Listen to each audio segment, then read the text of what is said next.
Mm. Okay. အားလုံးမင်္ဂလာပါရှင်ကျွန်မကတော့ YDP Academy DD Foundation Class မှာပညာသင်ကြားနေဖြစ်စဉ်ဖြစ်ပါတယ်ဒီနေ့မှာတော့ကျွန်မကဒီ nutrition အကြောင်းကိုတင်ပြဆွေးနွေးသွားမှာပဲဖြစ်ပါတယ်ရှင်ဒီနေ့ရဲ့ဒီ table of content တွေကတော့ပေါ့နော် number 1အနေနဲ့ introduction of nutrition number 2ကကျတော့ what is nutrition and number 3က what is nutrient categorization of nutrients in explanation in conclusion အဲ့ဒါဖြစ်ပါတယ်အရင်ဆုံးပေါ့နော် presentation မစခင်မှာပေါ့နော်ဒီ nutrition ဆိုတာကအားလုံးကလည်းနားလည်တင်တယ်လို့နားလည်ကြပြီပေါ့နော်ဥပမာဆိုရင် nutrition ကိုသဘောတူဥပမာတစ်ခုနေနိုင်စီရမယ်ဆိုရင်nutrition နဲ့လူကိုဒီကားနဲ့စီတို့ပဲနိုင်စီလို့ရပါတယ်ပေါ့နော်ဥပမာဆိုရင်ဒီမနေ့အရထားချိန်မှာကားကတက်စီကောင်းနေလို့ဒီမရွေ့ရှာနိုင်ဘူးပေါ့နော်အဲ့ဒီချိန်မှာဆိုရင်တက်စီထဲလိုက်လို့ဆိုရင်ကားကကောင်းလေးစားနေတယ်ပေါ့နော်အဲ့လိုပဲဒီကျမတို့ကလည်းမနေ့အရထားချိန်မှာဆိုရင်ဒီကားလိုပဲအင်အားကုန်ခန်းနေပြီးတော့မှဒီမနက်စာစားလိုက်တဲ့အခါမှာဆိုရင်တော့အင်အားပြေးသွားမယ်ပေါ့နော်ဒါကတော့ nutrition နဲ့ဒီလူတွေနဲ့ကိုဒီကားနဲ့စီမျိုးနိုင်ရှင်ထားပဲဖြစ်ပါတယ်အဆွေအတိကဒီ introduction of nutrition ဖြစ်တဲ့ what is nutrition nutrition ဆိုတာပါတယ်ပေါ့နော်အဲ့ဆို nutrition ဆိုတာကဒီအစားအစာကိုစားသုံးပြီးတော့ဒီ၎င်းကြီးထွားမှုပြီးတော့စွမ်းရည်နဲ့ခန္ဓာကိုယ်အတွက်လိုအပ်တဲ့အရာတွေကိုအာဟာရအများအပြည့်ပြောင်းလဲပေးရလုပ်ငန်းစီဖြစ်ပါတယ်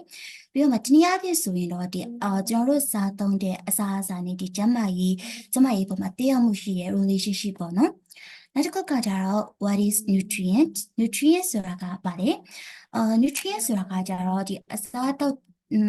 တွေမှာဆိုရင်တော့ chemical compound ဓာတုဓာတ်ပေါင်းတွေဖြစ်တယ်ပေါ့နော်ပြီးတော့ကျန်းမာရေးကိုဒီကောင်းမှုစာလက်ဆောင်နေစီဖို့အတွက်ခန္ဓာကိုယ်ကလိုအပ်တဲ့ဒီ chemical substance ကိုအသုံးပြုတဲ့အရာပဲဖြစ်ပါတယ်nutrient မှာဆိုရင်တော့ပုံမှန်အဖြစ်ဒီအမျိုးအစားနှမျိုးကိုအဓိကခွဲခြားထားတယ်ပေါ့နော်ပထမတစ်ခုကကြတော့ micronutrient နဲ့macronutrient နဲ့ဒုတိယတစ်ခုက micronutrient ပဲဖြစ်ပါတယ်ဆိုရင်တော့ဒီဆုံး macronutrient ကကြတော့ဒီအစားအသောက်တွေမှာဆိုရင်ပမာဏအများစွာပါဝင်တယ်ပေါ့နော်သူ့မှာကြတော့၄ခုရှိပါတယ်ပထမတစ်ခုကကြတော့ protein carbohydrate fats water တို့ပဲဖြစ်ပြီးတော့မှနောက်ဒုတိယတစ်ခုကကြတော့ micronutrient အဲ့ဒါကကြတော့သူကအမတ်အများကြီးမလို့အပ်ပြီးမဲ့တော်ရုံလေးပေါ့နော်သူ့မှာကြတော့ vitamins နဲ့ minerals တို့ပါဝင်ပါတယ်အဲ့ဆိုနောက်တစ်ခုကကြတော့ carbohydrate sorry protein ကကြတော့သူကတနည်းအားဖြင့်ဆိုရင်အသားတက်လို့ခေါ်ရဲပေါ့နော် protein ကကြတော့ကျွန်တော်တို့ရဲ့ဒီခန္ဓာကိုယ်အတက်အရေးကြီးရဲ့ဒီအထောက်အကူကြီးဖြစ်ပြီးတော့မှဒီ body fibers လေးတွေဖြစ်တယ်လို့ပြောနိုင်ပါတယ်ပြီးတော့ကျွန်တော်တို့ရဲ့ဒီခန္ဓာကိုယ်တိဆောက်ခြင်းကတည်းကအလုပ်များစားရမှာဆိုရင်အများကြီးကူညီပေးရဲ့ပြီးတော့ဘယ်လိုပြောရမလဲဆိုတော့ဒီ building muscle တွေတိဆောက်တဲ့နေရာမှာပြီးတော့ကျွန်တော်တို့ခန္ဓာကိုယ်မှာရှိတဲ့ဒီ tissue တွေtissue တွေတိဆောက်တဲ့နေရာမှာဆိုရင်ကူညီပေးပါတယ်ပြီးတော့ဒီဌာနခြင်းကနေပြီးတော့လည်းကောက်ွယ်ပေးရပေါ့နော်နောက်တစ်ခုကကြတော့ဒီခန္ဓာကိုယ်ဆိုရင်ဒီ protein တက်ပါတဲ့အစားအစာတွေစားတော့ခြင်းဆိုရင်ခန္ဓာကိုယ်ကိုတန်ပါစီပြီးတော့မှကောင်းမှုနဲ့ဒီအလုံးလုံးနေရကောင်းစားအလုံးလုံးနေဖို့အတွက်အရေးကြီးပါတယ် protein ကိုစားသုံးဖို့ဆိုရင်တော့အဓိကအားဖြင့်ဒီအများကြီးစားသုံးရမယ်ဒီအသားတက်ဆို chicken egg salmon shrimp နဲ့ beef တွေကိုအဓိကအားဖြင့်ဖော်ပြထားပါတယ်ရှင်နောက်တစ်ခုကတော့ carbohydrate carbohydrate ကကြတော့ဒီ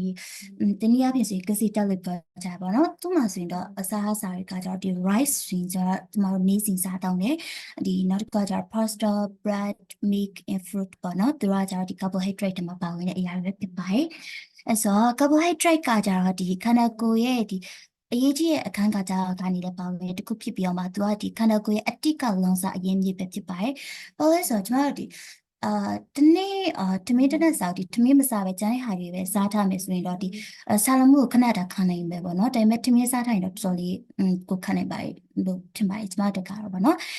ပြီးတော့မှသူကကြတော့ဒီစွမ်းရည်ရင်းမြစ်တစ်ခုဖြစ်ပြီးတော့မှဒီ breathing glucose နဲ့ဒီ insulin metabolism ကိုကူညီပေးပါတယ်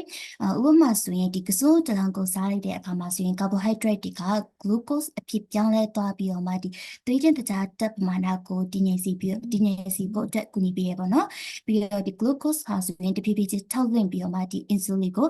ပြုထောင်ပေးပါတယ်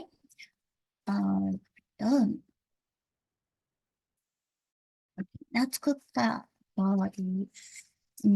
fat ပေါ့နော် fat ကကြတော့ acid တက်ပေါ့နော် acid တက်ကကြတော့ဒီကသွားကြတော့ဒီကျမတန်ဆာစီရအတွက်အရေးကြီးအခန်းကဏ္ဍကနေပါဝင်ပြီးတော့သူကအစီရီယာဆိုရင်ဒီခန္ဓာကိုယ်ကိုစိုက်ရင်ပေးရပြီးတော့၎င်းတို့ကိုကောင်းစွာလက်ပတ်နိုင်စီရပြီးတော့ protect your organs like by sorting around them ဒီကိုတွင်းအင်္ဂါတွေရဲ့ပတ်လည်မှာဝန်းရံပြီးတော့မှကောက်ွယ်ပေးရပေါ့နော်ဥပမာအနေနဲ့တိခဲ့တာပြောမယ်ဆိုရင်တော့ဒီဓာတုခံရရဲဆိုရင်ဥပမာကြီးပေါ့နော်သူကခန္ဓာကိုယ်အဲ့လိုအစီများနေစေဓာတုခံရတဲ့အချိန်မှာဆိုရင်ဒီအစီကိုပဲထိပါပြီးတော့ဒီကိုတွင်းအင်္ဂါတွေကိုမထိစီနိုင်ဘူးပေါ့နော်အဲ့လိုပဲကောက်ွယ်ပေးပါတယ်ပြီးတော့သူတို့ကဒီ cell တွေကြီးချမှုကိုကောက်ွယ်ပေးရဲဒီပြီးတော့ဒီသွေးဖိအားကိုလည်းထိန်းညှိပေးပါတယ်ပြီးတော့အစီတက်အနေနဲ့ဆိုရင်တော့ဒီ butter pork and cheese avocado nut တွေကနေပြီးတော့မှရရှိနေပါတယ်ရှင်နောက်တစ်ခုကကြတော့ဒီ water ပေါ့နော် water ကကြတော့သူကကြတော့အလုံးသိကြတဲ့အတိုင်းရဆိုရင်သူကအစုံအရေးကြီးပြီးတော့မှဒီအရေးပါတဲ့အခန်းကဏ္ဍအများစွာရှိရပေါ့နော်ပြီးတော့သူကခန္ဓာကိုယ်ထဲမှာဆိုရင် delivery person လို့မျိုးဖော်ပြလို့ရပါတယ်ဘာလို့လဲဆိုဒီဥပမာဆိုရင်အစားစားပြုတ်ရတောက်လိုက်တဲ့အခါမှာဆိုရင်ဒီအစာချေစနစ်ကိုပူဆောင်ပေးသူဖြစ်လောက်ကန်ရတဲ့သူ delivery person လို့တတ်မှတ်ရရပေါ့နော်နောက်တစ်ခုကကြတော့ဒီကျွန်တော်တို့ခန္ဓာကိုယ်မှာဆိုရင်ဒီအရေးကြီးကျွန်တော်တို့ခန္ဓာကိုယ်မှာဓာတုပီတာဓာတုတုတ်ပြန်မှုမှာဆိုရင်အထောက်ကိုဖြစ်ပြီးတော့မှဒီအစားအစာတွေချစ်ပြတ်ဖို့ပြီးတော့မှအရေးကြီးဒီ substance တွေတိစောက်ဖို့အတွက်လည်းအလုပ်အရေးကြီးပါတယ်ပြီးတော့မှအားလုံးသိကြတဲ့အတိုင်းဒီတနေ့ကိုဆိုရင်ဒီစစ်ခွက်လောက်တောက်တင်တယ်ဆိုပြီးတော့မှပြောဆိုကြပါတယ်ရှင်ဒီအနေနဲ့ဆိုရင်တော့ရေရေပဲမတောက်တော့ချင်ဆိုရင်ဒီတစ်တီးပေါ့နော်အထူးသဖြင့်ဆိုရင်အရင်များတဲ့အတီးတွေဥပမာဆို watermelon တွေဒီတင်မော်တီပေါ့နော်ပြီးတော့က soup တွေပြီးတော့ veg cucumber နဲ့ဒီ tomato တွေစားတောင်းနေပါတယ်ပြီးတော့ juice မှာဆိုလည်းဒီ tea တွေပြီးတော့ဒီဖြော်ရည်တွေကိုလည်းတောင်းနေပါတယ်ရှင်နောက်တစ်ခုကကြတော့ဒီ vitamins ပေါ့နော်ဗီတာမင်ကကြတော့ကျွန်တော်တို့ဒီအားကိုမှဆိုရင်ဒီကျမစွာနေထိုင်ဖို့အတွက် help ပေးရဖြစ်ပါတယ်။ကုညီကျမစွာနေထိုင်ဖို့အတွက်လည်းကုညီပေးရပါတော့။ဒီဗီတာမင်ကိုကြတော့ကျွန်တော်အများအစားအစာမျိုးစုံမှာတွေ့ရတယ်။ဒီ fruits တွေ vegetable တွေပြီးတော့ဒီmeat တွေပြီးတော့ဒီ nutrient ပစ္စည်းအားလုံးမှာဆိုရင်တွေ့ရတယ်။ပြီးတော့အစားအစာတွေရောစားသုံးကြရဆိုရင်ဗီတာမင်ကိုကောင်းစားရရှိနေပါတယ်။ပြီးတော့မှဗီတာမင်ကိုကြတော့အခုဒီ nowadays မှာဆိုရင်တော့ဒီဗီတာမင် supplement ဆိုပြီးတော့မှဒီဆေးပြားလေးတွေနေဆိုရတောက်နေပြီပေါ့နော်ဗီတာမင်မှာအမျိုးအစားတွေရှိမယ်အဓိကအပြင်ဆိုတော့ ABCDEF ဗီတာမင် E ဗီတာမင် B ဗီတာမင် C ဗီတာမင် D ဗီတာမင် E နဲ့ဗီတာမင် K ဆိုပြီးတော့မှခွဲခြားထားပါတယ်သူကကြတော့ဒီကြီးထွားခွင့်ပြုဖို့အတွက်လည်းကူညီပေးရပြီးတော့ fight or sickness ဒီပြားနာမှုတရားလည်းကောက်ွယ်ကိုခန္ဓာကိုယ်ချုံးမစာလေပတ်စီနိုင်စီရတဲ့ကုညီပေးရပြီးတော့တချို့ဗီတာမင်တွေကကြတော့အယိုးတွေပြီးတော့အသား skin တွေပြီးတော့အဲ့နေရာမှာဆိုရင်အများကုညီပေးရပါတော့ပြီးတော့တစ်ခုကကြတော့ဗီတာမင် E ပေါ့နော်ဗီတာမင်တွေကအမျိုးသားဖြစ်တဲ့ဗီတာမင် E ဗီတာမင် E ကကြတော့ဒီအထူးသဖြင့်ဆိုရင်တော့ဒီ healthy vision ဒီကျန်းမာရေးအမြင်အာရုံကိုထိန်းသိမ်းစီရင်ပေါ့နော်အထူးသဖြင့်ဆိုရင်အားနည်းတဲ့အချိန်မှာဆိုရင်ဒီဗီတာမင် E မျက်စိအားနည်းတဲ့အချိန်မှာဗီတာမင် E ကိုများစွာစားသုံးနေရလို့ဆိုလိုကြပါတယ်သူကကြတော့ဒီအရေးပြားကျန်းမာရေးကိုလည်းထိန်းသိမ်းပြီးတော့မှဒီကိုခံအားကိုလည်းတိုးမြင့်ပြီးလို့ပြောဆိုကြပါတယ်အစားအစာအနေနဲ့ဆိုရင်တော့ဒီ carrot တွေ sweet potato တွေပြီးတော့အနောက်မှာဖော်ပြထားတဲ့ Spanish broccoli egg daily sorry diary not daily product တွေပေါ့နော်။နောက်ကကြတော့ vitamin D ဗီတာမင် B ဗီတာမင် B ကကြတော့သူကဒီ energy အတွက်ဆိုင်ထားတဲ့ဒီcarbohydrate တွေပြီးတော့ fat နဲ့ protein တွေလိုပဲအလုံးရေးကြည့်ပါတယ်တချို့ဗီတာမင် B တွေကကြတော့ဒီ DNA အသစ်တွေဖန်တီးခြင်းဖြင့် cell တွေများပွားနိုင်အတွက်ကူညီပေးရပါတော့ပြီးတော့အခြားဗီတာမင် B အောက်စုတွေကိုအမျိုးအစား၈မျိုးအနေနဲ့ခွဲခြားနိုင်ပါတယ်လို့ပြောပါတယ်သူတို့ကကြတော့ဒီမှာဖော်ပြထားတဲ့အတိုင်း B1 B2 B3 B4 B5 B6 B7 B9 B12 တွေဖြစ်ပါတယ်သူတို့ဗီတာမင် B ကတွေပြီးတော့ meat fish egg dairy product nut and seed ကနေပြီးတော့မှရရှိနေပါတယ်လို့ပြောပါတယ် အခုဗီတာမင် C ကကြတော့ဒီနေ့အပြင်ဆိုရင်သူအချင်းတက်ဆိုပြီးမှတစ်တယ်ပေါ့နော်သူကကြတော့ဒီဆဲတွေကိုကောက်ွယ်ပြီးတော့မှကျမသားဆောင်အကူညီပေးပါတယ်ပြီးတော့ဒီအရေးပြားတွေပြီးတော့ဒီသွေးကြောတွေပြီးတော့အယိုးတွေနဲ့ဒီအယိုးနုတွေကိုလည်းတမတ်စီပါတယ်ပြီးတော့လည်းအနာကျက်အောင်လည်းကူညီပေးပါသေးတယ်food sauce အနေနဲ့ကကြတော့အထူးသဖြင့်ဆိုတော့တီဖဲကိုအများဆုံးသွားရတဲ့ဒီ orange တွေ strawberries ပြီးတော့ bell pepper broccoli tomatoes and kiwi ပြီးတော့အစရှိတီပေါ့နော်နောက်ကကြတော့ vitamin D ကကြဒီဗီတာမင် D ကကြတော့ဒီအယိုးအတွက်မရှိမဖြစ်လိုအပ်တဲ့အရာပဲဖြစ်ပါတယ်ဗီတာမင် D ကကြတော့ဒီကျွန်တော်ခန္ဓာကိုယ်မှာရှိတဲ့ကယ်လ်ဆီယမ်နဲ့ phosphorus တွေကိုထိုင်နေရန်ကူညီပေးပါတယ်ပြီးတော့သူကကိုယ်ခံအားဆိုင်ရာငါးဆောင်တာတွေမှာဆိုရင်လည်းအခန်းကဏ္ဍတွေမှာလည်းပါဝင်ပါတယ်ပြီးတော့ဒီအယိုးတွေပြီးတော့သွားတွေပြီးတော့ muscle တွေနဲ့ဒီတချို့တွေကကြတော့ဒီ cancer cell တွေရဲ့ဒီပြန့်ပွားမှုတွေယောဂပြန့်ပွားမှုတွေကနေပြောလဲထိုင်နေပြီးရဆိုပြီးတော့မှပြောဆိုကြပါတယ်သူအသက်အစားအစာတွေကကြတော့ဒီ fatty fish တွေ salmon တွေပြီးတော့ဒီအနာဖော်ပြထားတဲ့အရာတွေဖြစ်ပါတယ်နောက်တစ်ခုကတော့ဒီဗီတာမင် E ပေါ့နော်ဗီတာမင် E ကကြတော့ဒီကျွန်တော်တို့ရဲ့ cell တွေကောက်ွယ်ပြီးရဲ့ဒီ super hero မျိုးဖြစ်ပါတယ်သူရဲ့အဓိကအလောက်ကကြတော့ဒီကျွန်တော်တို့ရဲ့ cell မှာဖြစ်ပါရဲ့ဒီfree radical စီကနေပြီးတော့မှကောက်ွယ်ပြီးရနော်ကောက်ွယ်ပြီးရပေါ့နော်ဒါဆို free radical ကပါလဲဆိုတော့သူကကြတော့ဒီ trouble makers ပေါ့နော်သူကကျွန်တော်တို့ရဲ့ cell တွေမှာရှိ cell တွေကိုဒီတော်ရဲ့ cell တွေကိုတက်ခတ်ပေးနိုင်ပြီးတော့မှဒီအိုမင်းရင်းအောင်မှုတွေးပြီးတော့ယောဂတွေကိုအထောက်အကူပြုနိုင်တဲ့ပြဿနာတွေဖြစ်ပွားစေနေပါတယ်အဲဒီစီကနေကောက်ွယ်ပေးပါတယ်ပြီးတော့မှဒီကျွန်တော်တို့ရဲ့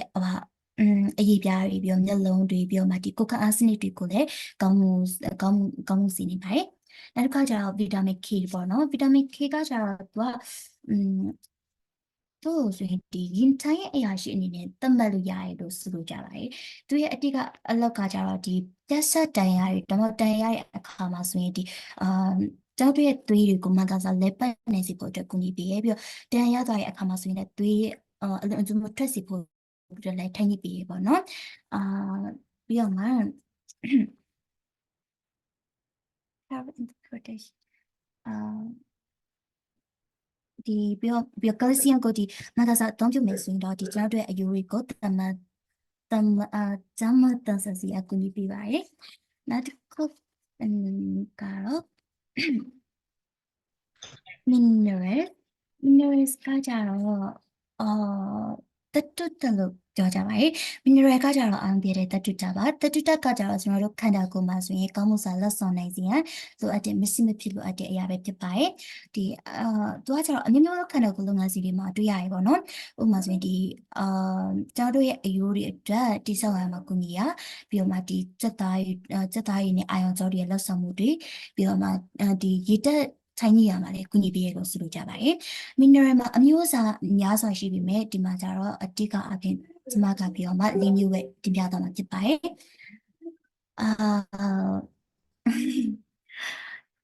number 1ကတော့ calcium ပေါ့နော်သူရဲ့မှာကျတော့ CA လို့ဆိုပြီးတော့ပြောကြပါတယ်။ calcium CA ကကြတော့ဒီကျန်းမာရဲ့အယိုးတွေနဲ့သွားတွေရဲ့ဆက်ဆက်မှုအများဆုံးတတုတတစ်မျိုးဖြစ်တယ်။ပြီးတော့သူကဒီစက်သားတွေပြီးတော့သွေးတွေကြောက်နိုင်စီရအတွက်ကူညီပေးရပြီးတော့မှဒီနှလုံး rhythm ဆိုနှလုံးစီးချက်တွေနှလုံးခုန်လုံးတွေပေါ့နော်ပြီးတော့ဒီအာရုံကြောတွေရဲ့လှုပ်ဆောင်ချက်ကိုလည်းထိန်းညှိပေးရအခန်းကဏ္ဍအနေပါဝင်ပါတယ်ဒီကယ်လ်ဆီယမ်ကိုတော့ဒီ daily product အနေနဲ့ဒီ milk တွေ cheese တွေပြီးတော့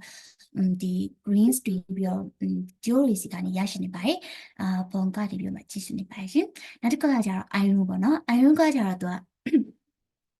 FE ဆိုပြီးမှသတ်မှတ်လို့ရပါတယ်။သူကကြတော့ဒီခန္ဓာကိုယ်ကြီးထောက်ဖွံ့ဖြိုးမှုအတွက်လိုအပ်တဲ့ဒီတတုတတစ်မျိုးဖြစ်ပါတယ်။ခန္ဓာ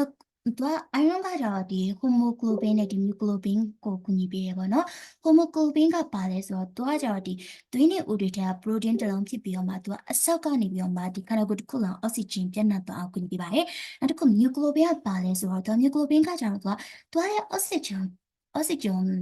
ကူညီထောက်ပံ့ပေးရဆိုပေမဲ့သူကကြတော့ mass စီပေါ့နော်စသားရီစီကူညီပေးပါတယ်ဆိုတော့ဒီ iron အတွက်ဆိုရင်တော့ဒီမှာပြထားတဲ့အတိုင်း red meat beef တွေကိုစားတောင်းနေပါတယ် နောက်တစ်ခုကျတော့ sense ပေါ့နော် sense ကကျတော့သူကခန္ဓာကိုယ်အနက်မှာရှိရဲ့ဒီအာဟာရဓာတ်တစ်မျိုးပဲဖြစ်ပါတယ်သူကဒီကိုယ်ခံအားစနစ်နဲ့ဒီ metabolism function ကိုအတိအကကူညီပေးပါတယ်ပြီးတော့မှ sing ကဆိုရင်ဒီအနာကျက်စီရလည်းကူညီပေးရပြီးတော့ဒီ taste နဲ့ smell မှာဆိုရင်လည်းအရေးကြီးတဲ့အခန်းကဏ္ဍကနေပါဝင်ပါတယ်ပြီးတော့မှသူကကျတော့ဒီအမျိုးမျိုးသောအစားအစာဖြင့်စားသုံးခြင်းပဲပေါ့နော်ဒီခန္ဓာကိုယ်ကအများသောအားဖြင့်စင်တက်ကုံလုံးစွာရရှိပါတယ်ဒါပေမဲ့အများသောအားဖြင့်တော့ဒီ nut တွေကနေတော်တော်လေးရရှိရလို့ပြောဆိုကြပါတယ်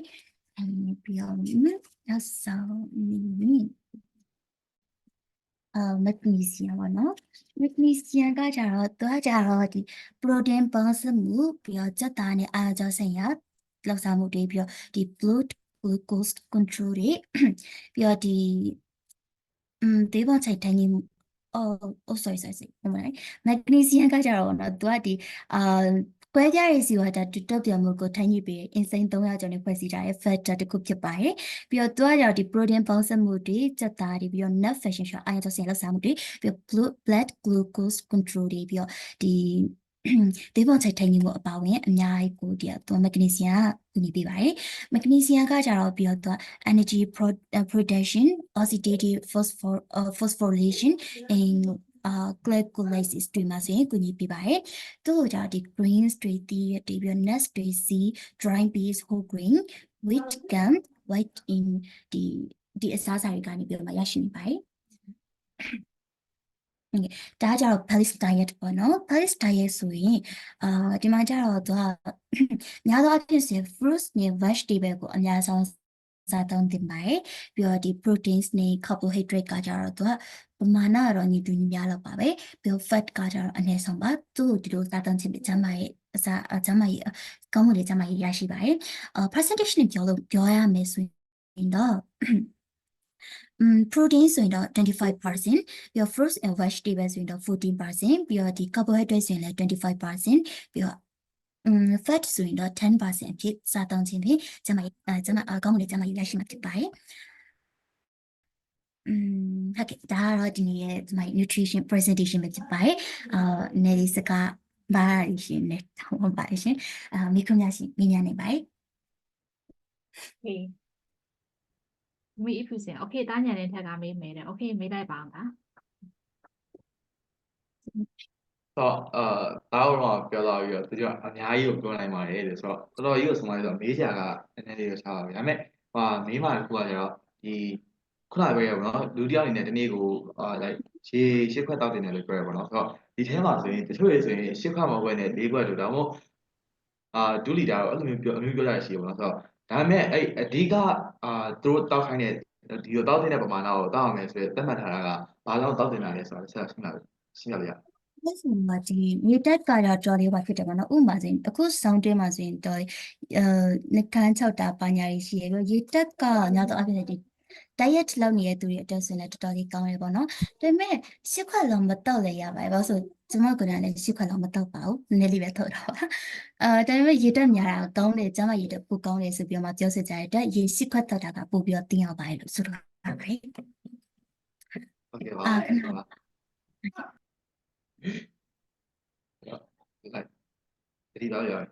โอเคအဲ့ဆိုသမီးယတိโอเคသမီးယတိမေးကြည့်ပါအောင်သမီးဟုတ်ကဲ့အမပြောသွားတယ်လို့carbohydrate တွေ fat တွေ protein တွေကလူခန္ဓာကိုယ်အတွက် essential ဖြစ်တယ်ဒါပေမဲ့အဲ့ဟာတွေကို overeat လုပ်တဲ့အခါမှာဒါမှမဟုတ်လို့ရှိရင်သူတို့ဘယ်လို side effect တွေရှိနေလဲမှာclose foundation ဆိုဒီဗီတာမင်နဲ့ minerals ကိုအတိကအနေနဲ့ပြောပြမှာနော်ဗီတာမင်နဲ့ mineral အတိကစားတော့အဆိပ်ဖြစ်နေပြီးတော့မှတချို့အကြောင်းသိစီနိုင်ဒီဖြစ်နေပါတယ်လို့ပြောနေပါတယ်။ဥပမာဆိုရင်အလွန်ကျူးစားတော့ရင်ဆိုရင်ဒီအဝလူချင်းယောဂါတွေဖြစ်နေပါတယ်။ဟုတ်ကဲ့ကျေးဇူးပါမှာโอเคဟုတ်ပါပြီသမီးတိတာငိမ့်သမီးမေးကြည့်ပါအောင်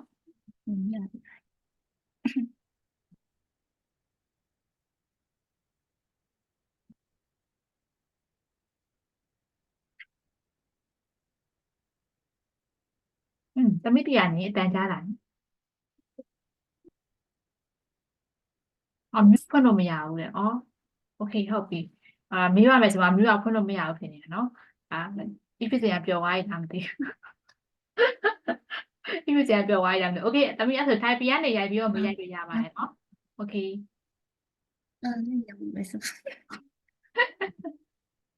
မေးရမယ်ဆိုမှနော် okay တမီးစွမြတ်ဖုံ ဟုတ်တယ်ရှင်အခုကအကိုညာလေးထက်မေးသွားတယ်တော့ကျတော့ရေရှော့တောက်တာကိုမေးရမှာနော်တမီးကျတော့ရေဓာတ်တောက်တဲ့ထဲမှာပါတယ်ခုနကပြောရှစ်ခွက်နှစ်ဆလောက်တောက်တယ်ပေါ့နော်တော်တော်တောက်တဲ့ထဲပါအဲ့တော့တအားကြီးတောက်လို့ရှိရင်ရောအဲ့လို side effect အဲ့လိုဖြစ်တာမျိုးရှိလားမသိဘူးရေရကြတော့လေညီမပြောရမယ်နော်ညီမအနေကြရေအများကြီးတောက်တာကဒီnegative effect တော့မရှိဘူးထင်တာပဲဘာလို့ဆိုရေများတောက်တာကကောင်းတယ်လို့ပြောကြပါတယ်ဒါပေမဲ့လည်းညီမရဲ့ research opinion နဲ့ဆိုရင်တော့ရေများတောက်တာကပို့ပြီးတော့ကောင်းပါတယ်လို့ဆိုနေပါရှင်ဟုတ်ကဲ့ဟုတ်ညဘက်ဆိုရင်တော့မကောင်းဘူးနော် dry လက်ကနတော့ဟုတ်ကဲ့အဲ့ဒါကြောင့်ဟုတ်ပြီတမီးစွမြတ်ဖုံလည်းလာမေးပြီးရ okay ဟုတ်ပါပြီတမီးမေနိုမီ okay တမီးမေးကြည့်ပါအောင်တမီး ဟုတ်ကဲ့ခုနကဟာလေးလည်းဖြစ်လို့ဒီလိုတောက်တာလေအဲ့ရေတောက်တယ်ဆိုတာကကိုယ့်ရဲ့ခန္ဓာကိုယ်အလေးချိန်နဲ့တွက်ပြီးတောက်ရတာညညအားဖြင့်တော့ရေရှစ်ဖက်ပဲတောက်ရတာဒါပေမဲ့ကိုယ့်ရဲ့ခန္ဓာကိုယ်အလေးချိန်နဲ့တွက်ပြီးတော့ဒါမဲ့ဒါရလုံးနေတွေကလည်းပြီးတော့ဘယ်သူမှအဲ့လိုမျိုးအတိအကျတက်ချက်ပြီးမတောက်ကြဘူးပုံမှန်အားဖြင့်ကရေကလိုရာထက်ပိုပြီးရောတောက်တာ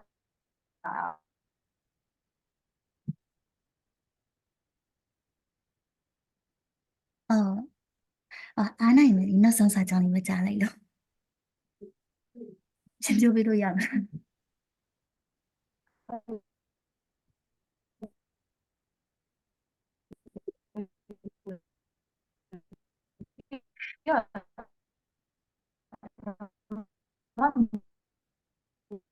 အမဖက်လည်းမကောင်းဘူး လိုင်းကြနေရတယ်မနေ့က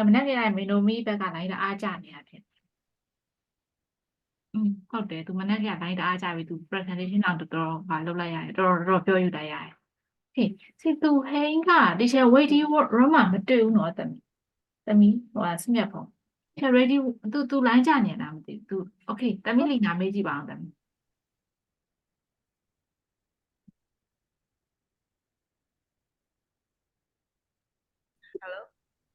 တမီးမေးကြည့်ပါအောင်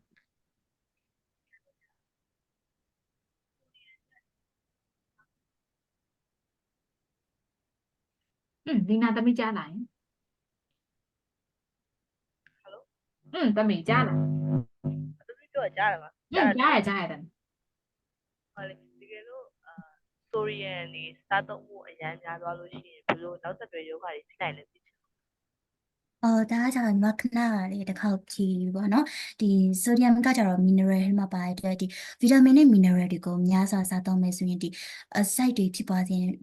ဖြစ်စေတယ်ပြောရပါတော့အဲ့မဲ့ဒီစီးပြားတွေကိုအဓိကပြောရလို့ညီမတော့ထင်တယ်ပေါ့နော်ဒီစီးပြားတွေအများဆုံးစားသုံးဒီအလုံးအကျိုးစားသုံးမယ်ဆိုရင်တော့ဒီအဆက်တောက်တွေဖြစ်စေနေပြီးတော့တချို့ဟာတွေကျတော့ဒီစီနိုင်တွေဖြစ်စီပါတယ်ပြီးတော့မှဒီအစားတောက်တွေပဲစားသုံးမယ်ဆိုရင်တော့သူကညီမခဏရတယောက်ဖြစ်သွားတဲ့အတိုင်းဒီ overload ခြင်းယောဂကြီးဖြစ်သွားစေတယ်လို့ညီမတော့ထင်ပါတယ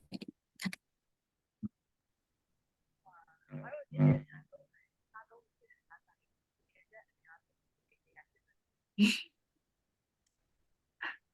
တမီးလီနာအတန်ပြောင်းနေတယ်တမီး hello teacher တမီးရပြီလား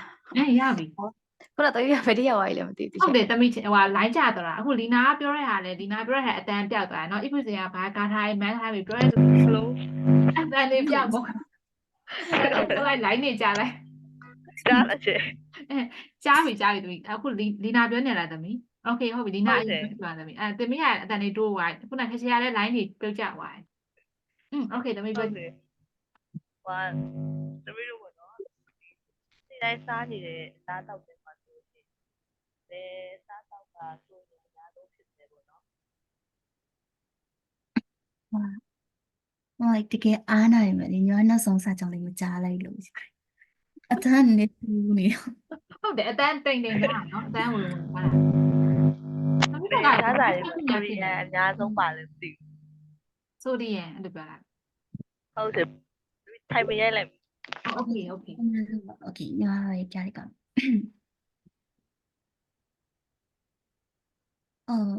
ညီမစရိယဘပြောတာ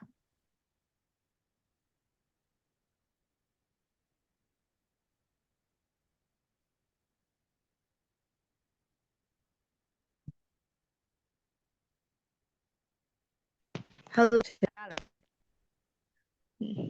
hello တမိကြားလာတယ် တက်ပေါက်ပြောက် ချက်ပေါက်ပြောင်းနေပြီးတော့အဲ့ဒါမှတမိ issue စင်ပညာပြရတယ်လည်းလျှော့ပြီနော်ပညာပြရတယ်လျှော့ချက်ပေါက်တော့ပြောင်းသွားပြီ တွေ့ပြီလေ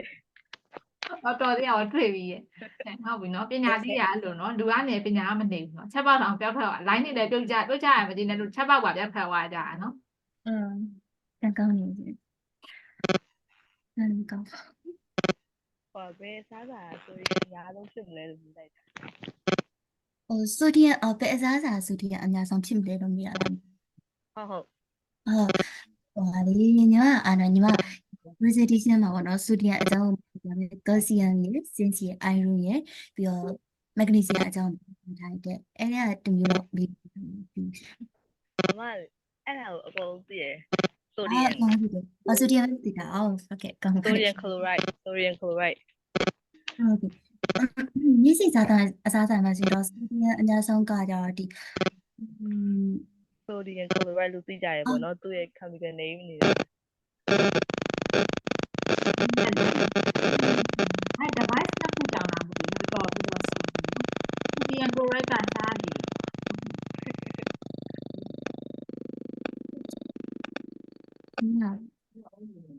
โอเคတမိရတာ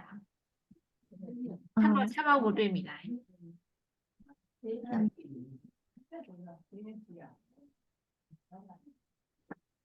โอเคတမိဒီနာတမိရလားဒီနာတန်နဲ့မရဘူးโอเค ဘာပြောလဲမလို့သိမကြ အဆင်ပြေအဆင်ပြေ ရပြီချက်သမီး โอเคတမိရပြီလား ဟုတ်ရှင်ပေးလို့ကျေးဇူးပဲနော်ညီမလေး โอเคအခုကျတော့အတန်ကြားရတယ်နော်ခုနကပြော ရှင်ပြလိုက်တာ ပညာလေးเนาะโอเคတမိချက်ချက်ဟိုတမိမင်းတို့မီ ဟုတ်တကယ် โอเค မေးရတာအဲ့ minerals နဲ့ vitamins နဲ့အဓိကကွာခြားချက်ကဘာလဲလို့ โอเคခိုင်မမညာနဲ့တမ်းပါဒီကကွာခြားချက်နေညီမက definition နေရတော့ကြည့်မှရပါဘောနော်ဒါပေမဲ့တော်တော်များကြတော့ဗီတာမင်နဲ့ mineral ကိုပေါင်းစပ်ပြီးတော့ရှင်းကြပါလို့ဆိုသူကတော်တော်လေးဒူကြလို့ဆိုပြီးပြောရဲပေါ့နော်ဆိုဗီတာမင်ကကြတော့ဒီအာဟာရတက်ဖြစ်ပြီးတော့ဗီတာမင်ကminerals ကကြတော့တူတက်ဖြစ်ပါတယ်ဒါပေမဲ့သူတို့နေကိုကတော်တော်လေးတူရလို့ပြောမယ်ဒီမှာခွဲပြီးတော့ရှင်းပြထားပဲဖြစ်ပါတယ်အဲဆိုကွာခြားချက်အနေနဲ့ပြောရမယ်ဆိုရင်တော့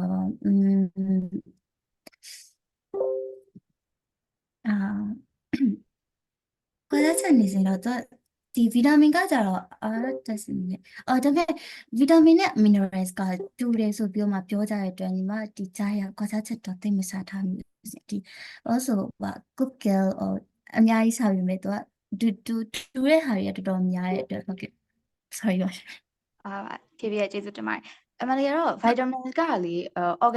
organic ဖြစ်ပြီးတော့ minerals က inorganic ပေါ့ organic ဆိုတာကတော့ဒီတက်ရှိတွေကနေပြီးတော့ရရတာပေါ့နော် minerals ကကြတော့ဒီမြေကြီးတို့ရေတို့ကရတာပေါ့အဲ့တော့ minerals တွေကလည်းဒီအစားအသောက်တွေမှာဘာလို့ပါနေလဲဆိုတော့အမတို့က producer တွေကနေပြီးတော့အစားအသောက်ကရင်းမြစ်အရင်ဆုံးရတယ်လေပြီးတော့ရေလဲတောက်တယ်လေအဲ့တော့အပင်တွေကမြေကြီးတွေကအာဟာရတက်တွေ minerals တွေယူပြီးတော့အဲ့ minerals တွေကိုအမတို့ကပြန်စားတော့ minerals တွေကအစားအသောက်တွေရလာအဓိကကွာခြားချက်ကတော့ inorganic နဲ့ organic ကွာခြား ရှင်းလို့ပြရကြည့်တယ်မှာ โอเคဟုတ်ပြီချက်ချက်ကသူကဟိုအရင်တော့တက် science တော်တယ်ပေါ့နော်ကြောင့်သူ science ကမေးလိုက်အောင်ဆိုပြီးတော့ equation တို့တက်ရအောင်လို့ခေါ်ထားပေးရဖြစ်ပါတယ်โอเคဒါပေမဲ့ line တွေပါပြုတ်ကြပြီးချက်ပေါက်တွေပါပြောက်သွားတာလည်းကိုလည်းမတက်နိုင်ပါဘူးโอเค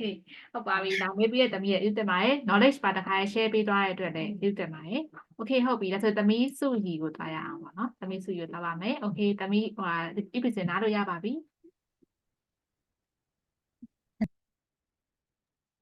ဝန်တော့ပဲကြည့်ပြီ โอเค ပထမဆုံးရရလဲ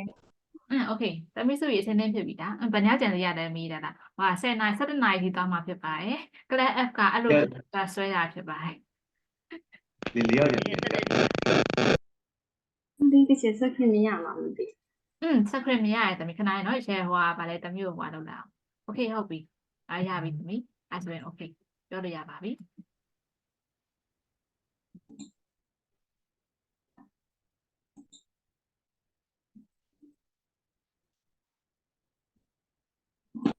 သမီးစားလို့ရပြီနော်ဆိုရင်စားလို့ရပြီနော် Hello, teachers. Hello, everyone. This is Sui, and nice to meet you all kinds. Today, I would like to present about War of 1812. War of 1812 is known as Second Revolutionary War. Besides, it's also known as Unforgotten War because of an impact of American Revolution War and Civil War. The War of 1812 Second Revolutionary War အနေနဲ့သိကြပေမဲ့ဒီ Forgotten War လို့ခေါ်တာသိမသိကြဘူးတဲ့။ဘာလို့ Forgotten War လို့ခေါ်တာလဲဆိုလို့ရှိရင်ပေါ့။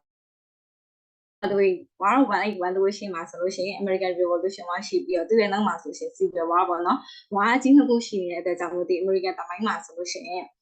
War of 1812 Forgotten War ဆိုပြီးတော့လည်းခေါ်လေးရှိကြပါတယ်တဲ့။ဒီ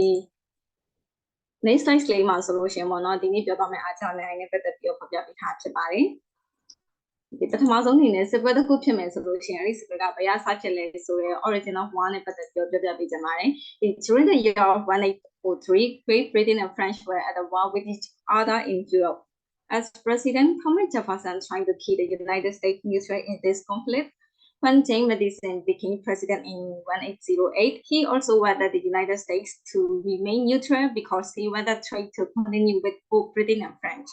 However, at the end, there was a conflict fought between the United States and the Great Britain. Let me explain briefly in Burmese language. The 1803ခုနှစ်မှာဆိုလို့ရှိရင်ပေါ့နော်ဒီအင်္ဂလန်နဲ့ပြင်သစ်ကအချင်းချင်းသူတို့စစ်ဖြစ်ကြတာရှိပါတယ်။အဲဒီအချိန်မှာသမ္မတဒီ Thomas Jefferson ကဒီ United States ကိုပေါ့နော်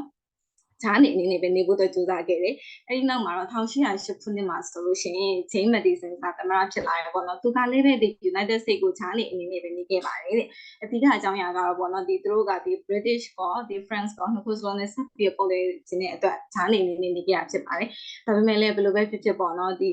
United States နဲ့ Great Britain ကြားမှာစစ်ပွဲတစ်ခုကဖြစ်ပေါ်လာပါတယ်။အဲစစ်ပွဲတစ်ခုဖြစ်ပေါ်လာရဲဆိုလို့ရှိရင်ဘယ်လိုအကြောင်းအရာကြောင့်စစ်ပွဲဖြစ်ပေါ်လာလဲဆိုတော့လည်းပတ်သက်ပြီးတော့စစ်ပွဲဖြစ်ပေါ်ရတဲ့အကြောင်းအရာတွေကိုနောက်တစ် slide တစ်ခုမှာပြပြပေးထားပါတယ်။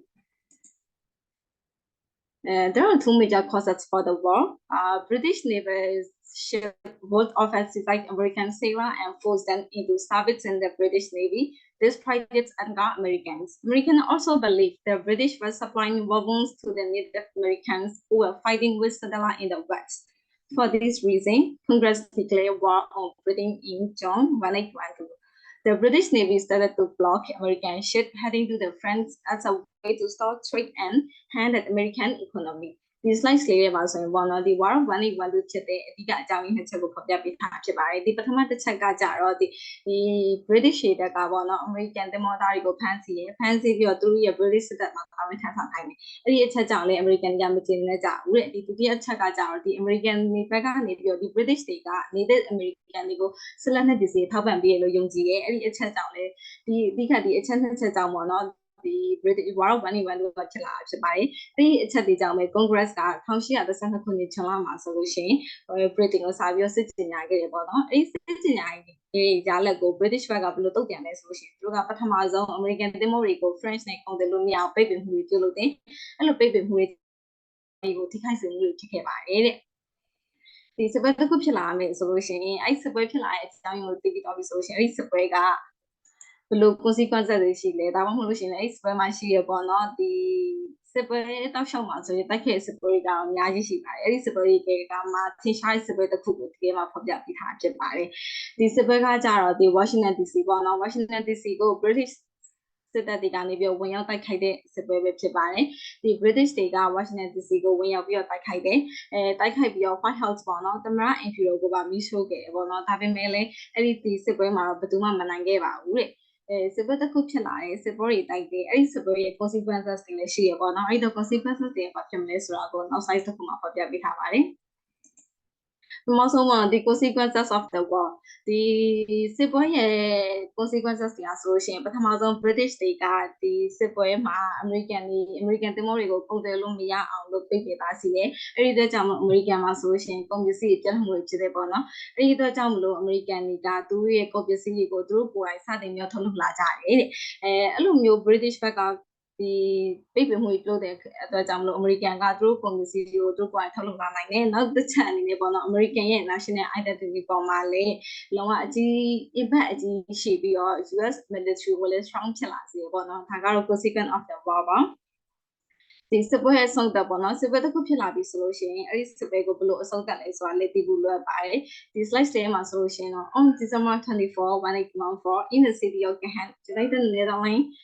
now in Belgium the United States and Great Britain signed the Treaty of Gahan to end the war of 1812ဒီ1814ဒီဇင်ဘာလ20ဒီရက်နေ့မှာဆိုလို့ရှိရင်ပေါ့နော်ဒီ United States နဲ့ Great Britain ကဒီ War of 1812အဆုံးသတ်ဖို့ Treaty of Gahan ဆိုတဲ့စာချုပ်ကိုချုပ်ဆိုခဲ့တယ်ဒါပေမဲ့လည်းပေါ့နော်အဲ့ဒီစာချုပ်ကတကယ်အကျိုးသက်ရောက်တာက February လ1815ခုနှစ်မှာအကျိုးသက်ရောက်တာဖြစ်တယ်ပေါ့နော်တော်တော်များများကဒီ War of 1812အဲ့1812ရဲ့အဆုံးသတ်ကိုဒီ1814လို့ထင်ကြပေမဲ့တကယ်တော့ War of 1812ကဒီ1815 February လမှာပဲအဆုံးသတ်သွားဖြစ်ပါတယ်။ဘာကြောင့်အဲ့လိုဖြစ်လဲဆိုရင်ပေါ့နော်ဒီ Treaty of Gahan နဲ့ War of 1812အဆုံးသတ်တဲ့ February လ1815ခုနှစ်မှာဆိုလို့ရှိရင်ဂျားမှာစစ်ပွဲတစ်ခုဖြစ်ခဲ့ရပေါ့နော်။အဲ့ဒီစစ်ပွဲကို Battle of New Orleans လို့ခေါ်တယ်။သူကဒီ War of 1812လို့ရှောင်းမှာဆိုရှင်တော်တော်ကြော်ကြားတဲ့စစ်ပွဲတစ်ခုမှာပါတယ်ပေါ့နော်။အဲ့ဒီစစ်ပွဲပြီးမှသာလျှင်ဒီ Treaty of Gahan ကအသက်ဝင်ပြီးတော့ February လ1815ခုနှစ်မှာ War of 1812ကဆုံးသက်တယ်ဆိုပြီးတော့ပြောလို့ရပါတယ်။ဒီ now slides တစ်ခုမှာဆိုရှင်ပေါ့နော်ဒီ War of 1812 summary တစ်ခုလုံးခြုံပြီးတော့ဖော်ပြပြထားဖြစ်ပါတယ်။ပထမဆုံးအနေနဲ့ the War of 1812 was fought between the United States and Great Britain from 1812 to 1815ဒီWar of 1812ကဒီ United States နဲ့ Great Britain က1812ခုနှစ်ကနေပြီးတော့1815ခုနှစ်အထိတိုက်ခဲ့တဲ့စစ်ပွဲဖြစ်တယ်ပေါ့နော်။ဒီစစ်ပွဲကာလမှာဆိုရင်စုစုပေါင်းသမ္မတ2ယောက်ရှိပါတယ်။ပထမတစ်ယောက်က Thomas Jefferson နဲ့ဒုတိယတစ်ယောက်က James Madison ကသမ္မတအနေနဲ့တာဝန်ထမ်းဆောင်ခဲ့ပါတယ်တဲ့။ဒီ War of 1812စစ်ပွဲဖြစ်ရတဲ့အဓိကအကြောင်းရင်းနှစ်ချက်။အဲ့နှစ်ချက်ကတော့ပထမဆုံးစောပြောခဲ့သလိုပဲပေါ့နော်ဒီ British ရေတပ်ကနေပြီးတော့ American တင်မောသားတွေကိုဖမ်းဆီးပြီးတော့သူစစ်တပ်မှာတာဝန်ထမ်းဆောင်ခိုင်းနိုင်။နောက်တစ်ချက်ကကြတော့ဒီ American တွေကပေါ့နော်ဒီ British တွေကနေတဲ့ American တွေကိုrobot မျိုး surprise လုပ်တယ်ဆိုပြီးယုံကြည်တဲ့အချက်ကြောင့်အဲ့နှစ်ချက်ကြောင့် War of 1812ဖြစ်ပေါ်လာရတာပါဒီ War of 1812ကဘယ်လိုအဆုံးသတ်သွားလဲအဆုံးသတ်သွားတာကြောင့်ဒီ1815ခုနှစ်မှာပေါ့နော် Treaty of Gahan ဆိုတဲ့စာချုပ်ကိုချုပ်ဆိုပြီးအဆုံးသတ်သွားတယ်ပေါ့နော်ချုပ်ဆိုခဲ့တာကတော့1814ခုနှစ်ဒီဇင်ဘာမှာချုပ်ဆိုခဲ့ပေမဲ့အဲ့စာချုပ်အသက်ဝင်တာကတော့ဒီ1815 February မှာအသက်ဝင်တဲ့အတွက်ဒီ War က1815 February မှာအဆုံးသတ်သွားတယ်ဆိုအဆုံးသတ်သွားပါတယ်ဒီ slides လေးထဲမှာဆိုရှင်တော့ပေါ့နော်ဒီ War of 1812ဖြစ်ခဲ့တဲ့ timeline briefly timeline လေးကိုဖော်ပြပေးထားဖြစ်ပါတယ်ပေါ့နော်ဒီပထမဆုံးကတော့ဒီ June 1832မှာဆိုလို့ရှိရင်ဒီ US ဘက်က Congress ကနေပြီးတော့ British ဘက်ကိုစစ်ကြေညာတယ်ဒီအဲ့လိုစစ်ကြေညာပြီးတော့ဂျာမန်စစ်ပွဲဖြစ်တယ်ပေါ့နော်ဒီမှာဖော်ပြထားတဲ့ဒီကို British ဘက်ကဝင်တိုက်တယ်ဆိုတာကကြတော့အဲ့ကကြောင့်ဒီ War of 1812ဖြစ်ခဲ့တဲ့စစ်ပွဲတောင်လျှောက်ထဲမှာပေါ့အထင်ကြီးဖြစ်စေစစ်ပွဲတစ်ခုမှာပါတယ်ပေါ့နော်အဲ့ဒီတိုင်းဟိုင်းလေးမှာဖော်ပြပြထားဖြစ်ပါတယ်ဒီဒီဇင်ဘာ1814ခုနှစ်ဒီဇင်ဘာမှာဆိုလို့ရှိရင်ဒီ British ရောဒီ United States နှစ်ခုစလုံးကTreaty of Gahan ကိုလက်မှတ်ထိုးခဲ့တယ်လို့ရှိရင်ဒီ Treaty of Gahan ကိုလက်မှတ်ထိုးခဲ့တာအဲ့စာချုပ်ကအသက်ဝင်တဲ့အခါကျတော့ဒီ February လ1815ခုနှစ်မှာအဲ့စာချုပ်ကအသက်ဝင်တာဖြစ်လို့1815ခုနှစ် February မှာဒီ war က officially ended ဖြစ်သွားတာပါ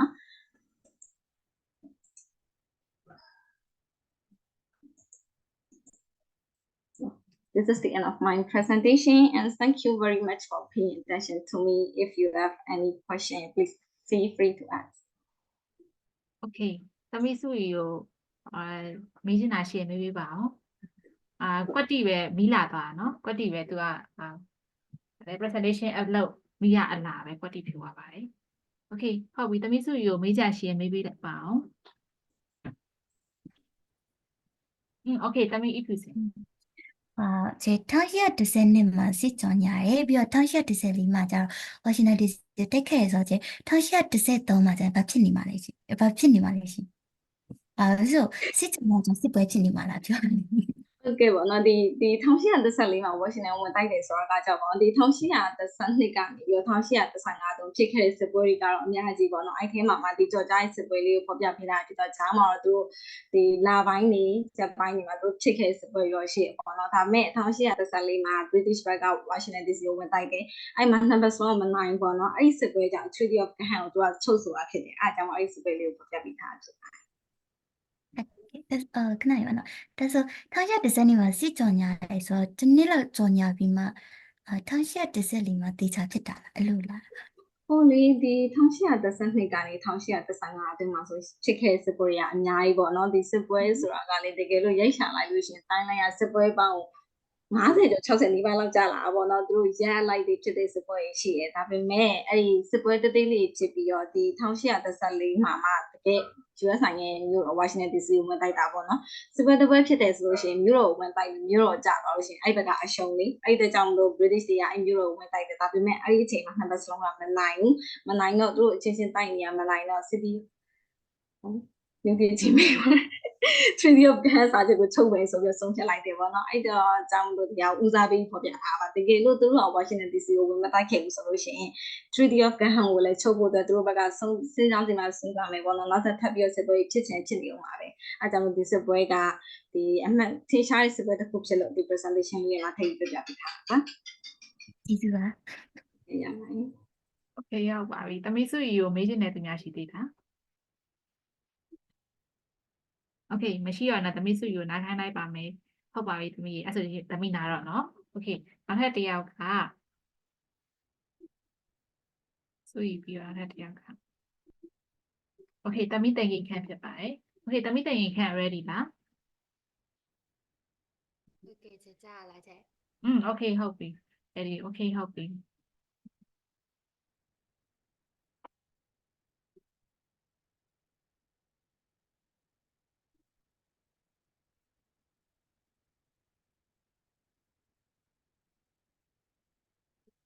ရေမြင်ရလား နေရတယ်သမီး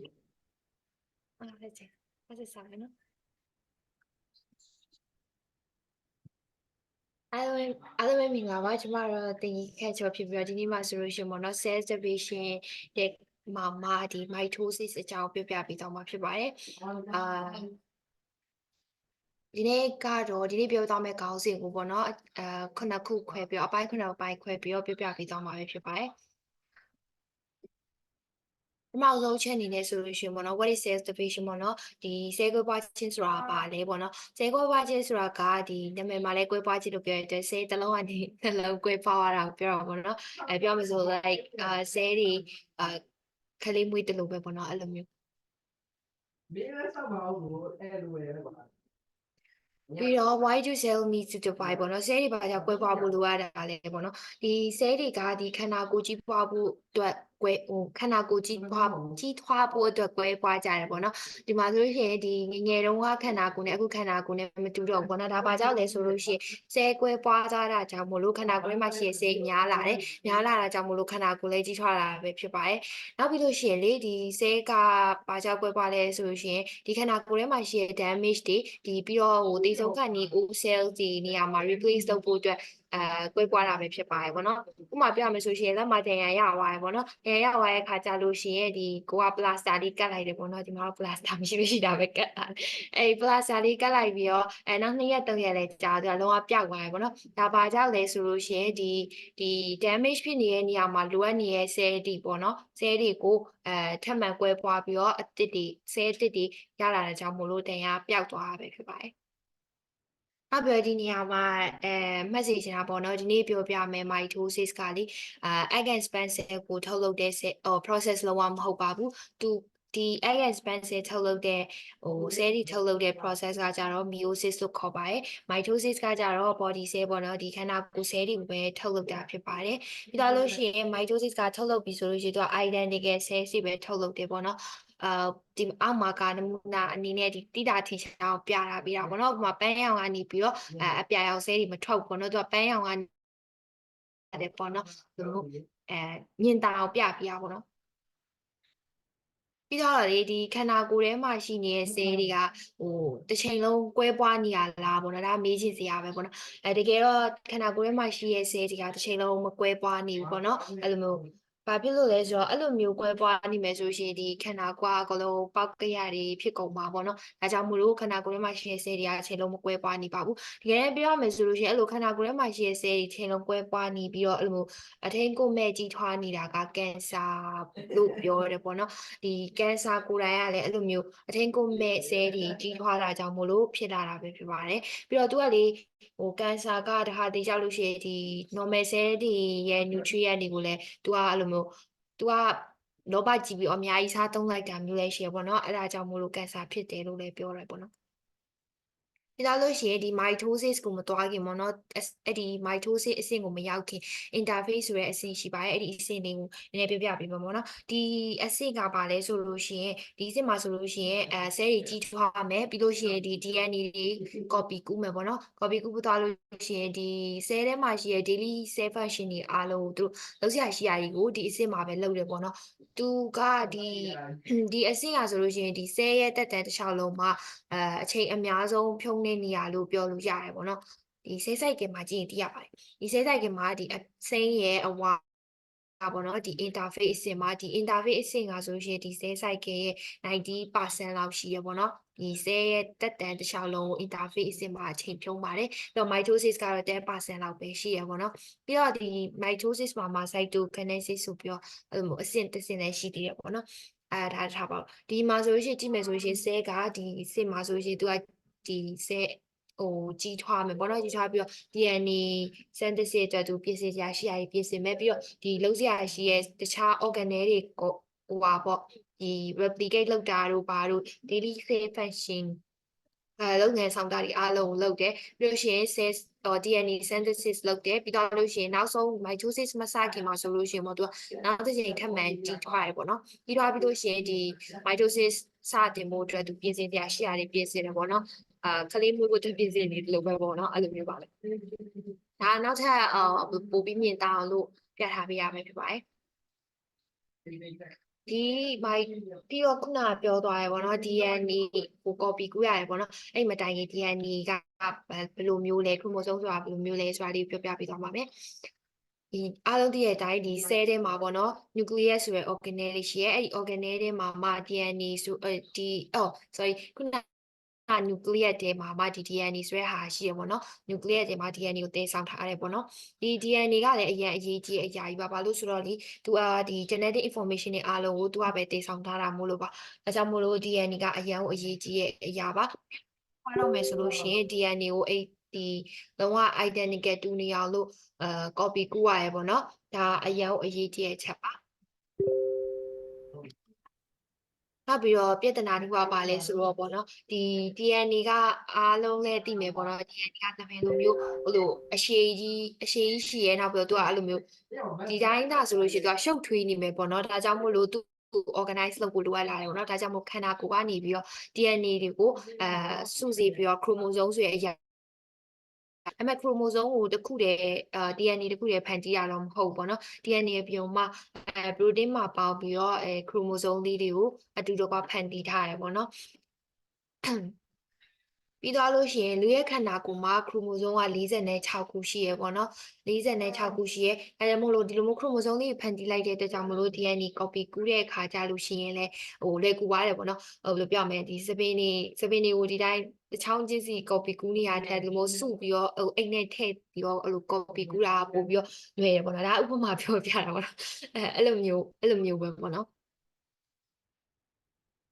ပြီးတော့လို့ရှိရင်ဒီ chromosome ကိုဘယ်လိုရည်တွက်လဲဆိုတာလည်းနည်းနည်းပြောပြပေးမယ်ပေါ့နော် chromosome ကိုရည်တွက်တဲ့အခါမှာဒီအလယ်မှာရှိတဲ့ centromere ကနေပြီးတော့ရည်တွက်ရတယ်ပေါ့နော်သူ့ပါတာသူဘယ်နှချောင်းပဲကတ်ထားပေါ့နော်ရလေက centromere လေးကိုကြည့်ပြီးတော့ပဲရည်တွက်ပါတယ်ပြီးတော့လို့ရှိရင်ဒီ centromere ကဒီ chromatids နှစ်ခုကိုဆက်သွယ်ထားပြီးတော့ဘယ်လိုပြောရမလဲဒီ chromatids ဆိုတာဘယ်လိုမျိုးလဲဆိုတော့ဒီကြာကွေးနှစ်ချောင်းခတ်နေရမလားအဲကြလို့ရှိရင်နှစ်ချမ်းခွဲလိုက်လို့ရှိရင်ဟိုဘက်တစ်ချောင်းဒီဘက်တစ်ချောင်းဖြစ်သွားလိဟိုဘက်တစ်ချောင်းဒီဘက်တစ်ချောင်း chromatids လို့ခေါ်တယ်ပေါ့နော်တခုတည်းဆိုရင်တော့ chromatide ပေါ့နော်အများကြီးဆိုရင်တော့ S ထည့်တယ်ပေါ့နော်နောက်ပြီးတော့ဒီမှာတချို့မှားကြရဟာပေါ့နော်ဒီကဘာလဲဆိုဒီမှာလေဆဲကွဲပွားပြီးချင်းပေါ့နော် mitosis မှာဆဲကနှလုံးကွဲသွားတဲ့အခါကျလို့ရှိရင်ဟိုဘက်တစ်ဖက်ဒီဘက်တစ်ဖက်စီမှာက46 chromosome 46 chromatids ပဲရှိရပေါ့နော်ပြီးသွားလို့ရှိရင် cell cycle မှာပြသလိုပဲဒီ mitosis ပြီးသွားရင်သူက interphase ပြန်ရောက်ပါပဲရောက်တဲ့အခါကျတော့မှ interphase မှာသူ copy ကူးမယ် copy ကူးထားတဲ့အခါကျတော့မှchromosome ကတော့46ခုပဲဘာလို့ဆိုအလဲကဟာကိုကြည့်ပြီးတော့အလဲက centromere လေးကိုကြည့်ပြီးတော့ရည်ရမို့လို့ chromosome ကတော့46ခုပဲဒါပေမဲ့သူ့မှာကchromatide က62ခုဖြစ်သွားတယ်ပေါ့နော်ပြီးတော့အခုဆိုလို့ရှိရင် DNA အကြောင်းလည်းတည်သွားပြီ chromosome အကြောင်းလည်းတည်သွားပြီပြီးတော့ cell တွေဘာကြောင့်ကွဲပွားရတာလဲ interphase အကြောင်းလည်းတည်သွားပြီဆိုတော့ရှင်တော့ mitosis ကိုသွားပဲပေါ့နော် mitosis ကိုမစခင်မှာဒီ ဒီသူ့ကိုအလွယ်တကူမှတ်လို့ရတာ PMAT PMAT ဆိုပြီးတော့မှတ်လို့ရတယ်ပေါ့နော်ဒီ P ကကြတော့ prophase M ကကြတော့ metaphase A ကကြတော့ anaphase နဲ့ D ကကြတော့ telophase ဆိုပြီးမှတ်ထားလို့ရပါတယ်ပေါ့နော်အမှဆုံးစအနေနဲ့prophase ပေါ့နော် prophase မှာဆိုလို့ရှိရင်ဒီ nucleus ရဲ့ envelope ကပေါ့နော်ပျောက်ကွယ်လို့နှီးပါရှိနေပြီပေါ့နော်အပုံကလေးရှာလို့မတွေ့လို့ရှိရလေးပဲထည့်ထားတာပေါ့လို့ပါဒီ nucleus ရဲ့ဒီchromosome တွေကိုဝိုင်းထားတဲ့ nucleus ရဲ့ဒီအဲ့ဒီဥစ္စာလေး envelope လေးလို့ခေါ်ပါတော့အဲ့ဟာလေးကပျောက်ကွယ်လို့နှီးရှိနေပြီပြီးလို့ရှိရင်ဒီ chromosome တွေကလည်းတိတာထင်ရှားစွာနဲ့မြင်လာရပြီပေါ့နော်ဒါက prophase မှာပါပြီးလို့ရှိရင် metaphase မှာဆိုလို့ရှိရင်ဒီခုန M ကို metaphase ဆိုပြီးမှတ်လို့ရတယ်လို့ပြောရပါတော့နောက်တစ်မျိုးသူ့ထပ်မှတ်ချင်တယ်ဆိုလို့ရှိရင် middle ဆိုပြီးတော့မှတ်လို့လည်းရပါတယ်ဒီစစ်မှာဆိုလို့ရှိရင်ဒီ chromosome တွေကအလယ်မှာline up ဖြစ်နေပြီပေါ့နော်ပြီးတော့ဘေးနားကနေပြီးတော့လဲ spinal fiber လေးတွေကနေပြီးတော့သူ့ attach လုပ်လိုက်ပြီပေါ့နော်သူခွဲခွာကြတော့မယ်ပေါ့နော်နားလည်းရှိရင်နံပါတ်3စီအနေနဲ့ဆိုရှင် anaphase ပေါ့နော်ဒီ anaphase ကိုအဝေးလို့မှတ်လဲရတယ်ပေါ့နော်ဒီမှာဆိုလို့ရှိရင်ခုနကဘာလို့အဝေးလို့မှတ်လို့ရတယ်ဆိုတော့ဒီမှာဆိုရင် spinal fiber လေးတွေကဒီ chromosome တွေကိုခွဲလိုက်ပြီပေါ့နော်ဟိုဘက်တစ်ဖက်ဒီဘက်တစ်ဖက်စီလို့ဆွဲလိုက်ပါပြီဒါပေမဲ့သူတို့တောက်တော့မရောက်သေးဘူးအဲ့လိုဆွဲတုံးအစင်ပဲရှိသေးတယ်အခု telophase မှာသူတို့တွေကတောက်ရောက်သွားတယ်ပေါ့နော်အပေါ်ကမရှိဘူးသူတို့နှစ်ခုကတကယ်တော့တောက်ရောက်သွားတယ်ပြီးလို့ရှိရင်ဒီ nucleus တွေကဆဲတစ်ဖက်စီမှာလို့ပေါ်လာပြီပေါ့နော် nucleus ခုနပြော envelope လေးကဒီ chromosome တွေဝိုင်းလိုက်ပြီးတော့ organelles တွေလည်းပေါ်လာပြီပေါ့နော်သူတို့နှစ်ခုကလေးလိုမျိုးနှလုံးလုံးမကွဲသေးဘူးပေါ့နော်လိုမျိုးဆက်နေသေးရပေါ့နော်ပုံမှာပြထားလို့အဲ့လိုမျိုးဆက်နေသေးရမကွဲသေးဘူးပေါ့နော်ကွဲတာကဒီ cytokinesis အဆင့်မှာကွဲတာပေါ့နော်သူ့ကိုဒီ telophase ရဲ့နောက်အစိတ်ပိုင်းတစ်ခုလို့လည်းပြောလို့ရတယ်ပေါ့နော်သူကမှလုံးဝဒီ cytoplasm ကနေပြီး splitting ဖြစ်ပြီးတော့နှစ်ခုလုံးကွဲသွားတာပဲဖြစ်ပါတယ်ပြီးတော့မှတ်ထားမှာကဒီ chromosome တွေအားလုံးက identical ပါနောက်ပြီးတော့တွေ့တဲ့အတိုင်းပဲပေါ့နော် chromosome တွေက46ခုစီတော့ရှိရဒါပေမဲ့ chromatids ကတော့46ခုပါအားကြတော့ mitosis ရဲ့ process ကိုထပ်မှန်ပြောတခါရဲ့တမျက်နှာထဲမှာပြထားတာပေါ့နော်ဒီမှာ telophase ကလုံးဝမကွဲသေးဘူး cytokinesis အဆင့်ရောက်မှာကွဲတယ်ပေါ့နော်ဒီလိုမျိုးပဲဒီ cytokinesis အဆင့်ရောက်လို့ရှိတော့ interphase ကိုပြန်သွားမယ်အဲ့လိုပဲတနေရာလဲနေရပါတော့ဆိုတော့ဒါတွေအားလုံးကိုဒီဆဲတွေကွဲပွားတဲ့ကွဲပွားဖို့နဲ့ပတ်သက်ပြီးတော့ဘာကြောင့်အရေးကြီးရလဲပေါ့ဒါတွေအားလုံးဘာကြောင့်ပြပြနေရတယ်လဲဆိုလို့ရှိရင်ပေါ့နော်ဒီဆဲကွဲပွားခြင်းကမသိဘူးဆိုလို့ရှိရင်ခန္ဓာကိုယ်ကဘာကြောင့်ကြီးထွားရတာလဲဒီဒဏ်ရာတွေကရောဒီခန္ဓာကိုယ်အတွင်းပြင်အဲ့ဒီဒဏ်ရာတွေအားလုံးကဘာကြောင့်ပျောက်သွားတာလဲပေါ့နော်ဒါတွေအားလုံးကိုဒီဆဲကွဲပွားတာကြောင့်မလို့ဒီဆဲအတစ်တွေထပ်မံပွားလာတာကြောင့်မလို့ဖြစ်တယ်ဆိုတာကိုမသိပဲနေလိမ့်မယ်ပေါ့နော်ဒါကြောင့်မလို့ပြောပြရတာပဲဖြစ်ပါတယ်နောက်ပြီးတော့ဒီ mitosis နဲ့ပတ်သက်ပြီးသိထားမယ်ဆိုလို့ရှိရင်ဒီ cancer research လုပ်တဲ့နေရာမှာလည်းအထောက်အကူဖြစ်စေရပေါ့နော်နောက်ပြီးတော့ cancer ကိုယ်တိုင်ကလည်းခုနကပြောသလိုပဲဒီဆဲကွဲပွားတဲ့အခါမှာဒီဆဲတွေကြီးထွားတာပေါ့နော်အထင်းကိုမဲ့ကြီးထွားတာကြောင့်မလို့ဖြစ်တာကြောင့်မလို့ပေါ့နော်ဒီmitosis ကိုတည်ထားတာလေအရာအထောက်အကူဖြစ်မယ်လို့မျှော်လင့်ပါတယ်ပြီးတော့လို့ရှိရင်ဒီမှာသုံးထားတဲ့ဒီ resource တွေအားလုံး credit ပေးတော့ပေါ့နော်ပထမဆုံး credit ပေးချင်တာကတော့ဒီ Amoeba Sister YouTube channel ကနေပြီးတော့ပေါ့နော်ဒီထဲမှာပြောမယ်ဆိုပြီးဒီအားလုံးဒီပါလောက်ကိုသူစီကနေပြီးတော့ယူသုံးထားမှုလို့ credit ပေးပါတယ်နောက်ပြီးတော့ဒီထဲမှာသုံးထားတဲ့ science picture တွေကိုကြာ spaceserver.com ကနေပြီးတော့သုံးထားပါတယ်နောက်ပြီးတော့ဒီတချို့သော resource တွေကိုကြာတော့ ChatGPT ကနေပြီးတော့သုံးထားပါတယ်ရှင်ခုလိုဆုံးထိနားဆင်ပေးကြရတော့အားလုံးကျေးဇူးတင်ပါတယ်မေးဖို့မေးစရာရှိရဆိုလို့ရှိရင်လည်းမေးလို့ရပါတယ်ရှင် Okay သမီးတန်ကြီးခန့်ကိုလည်းမိဖို့မေးကြရှင်မေးလို့ရပါတယ်ခုချိန်ထိเนาะဘယ်လိုပြောမလဲ